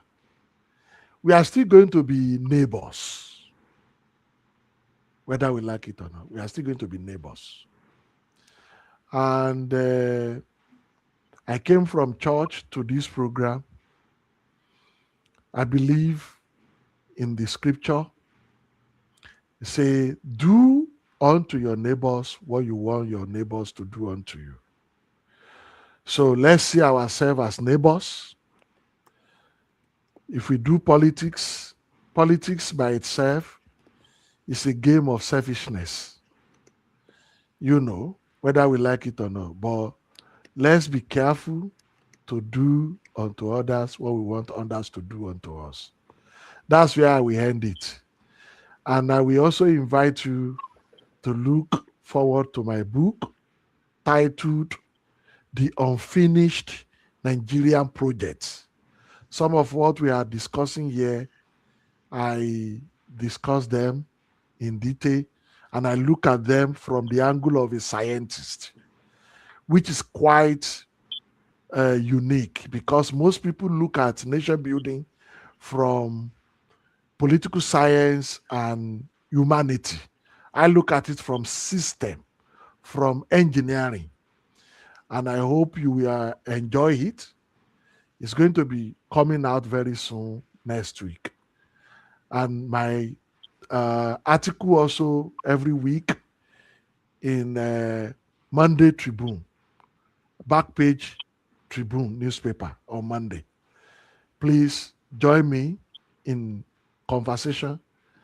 And then that is where we end it. Thank you, everyone. And thank you, Rudolph, for having me. Thank you so much, Dr. Salako. When your book comes out, when we get copies, people can buy it. We'll bring you back here and continue the conversation. One thing I have to tell everybody, it's not going to end. This thing we are battling with, these issues with Nigeria and Africa, they are the same issues that our fathers and grandfathers battled with, you know. So it's a continuous conversation. We hope that we come to agree on certain things and move forward with taking actions on some of those things. Again, thank you everybody that joined us, those watching at home. Thank you so much. I understand that nobody has scored between Argentina and that's interesting. Yeah. So I want to thank Real Care for your support and Oriako Tope for your support. Until next week we are going to bring you another guest that will be interesting, and we will continue the conversation. Next stream will be on immediately, and KJ will host, where we do a recap and reaction to what we discussed today with Dr. Salako. Again, thank you so much for joining us, Doctor. I will see you all next Saturday. Thank you. Thank you. Take care. Bye.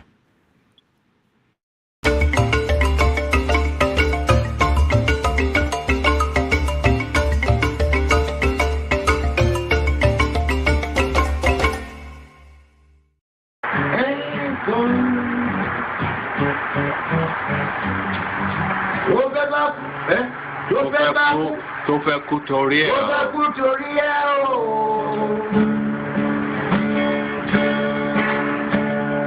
Ọwọ́ ẹni ló ti ṣàánú kọ́. Ayé la bá, ayé la fi sílẹ̀ sí. Rònà èyí yóò.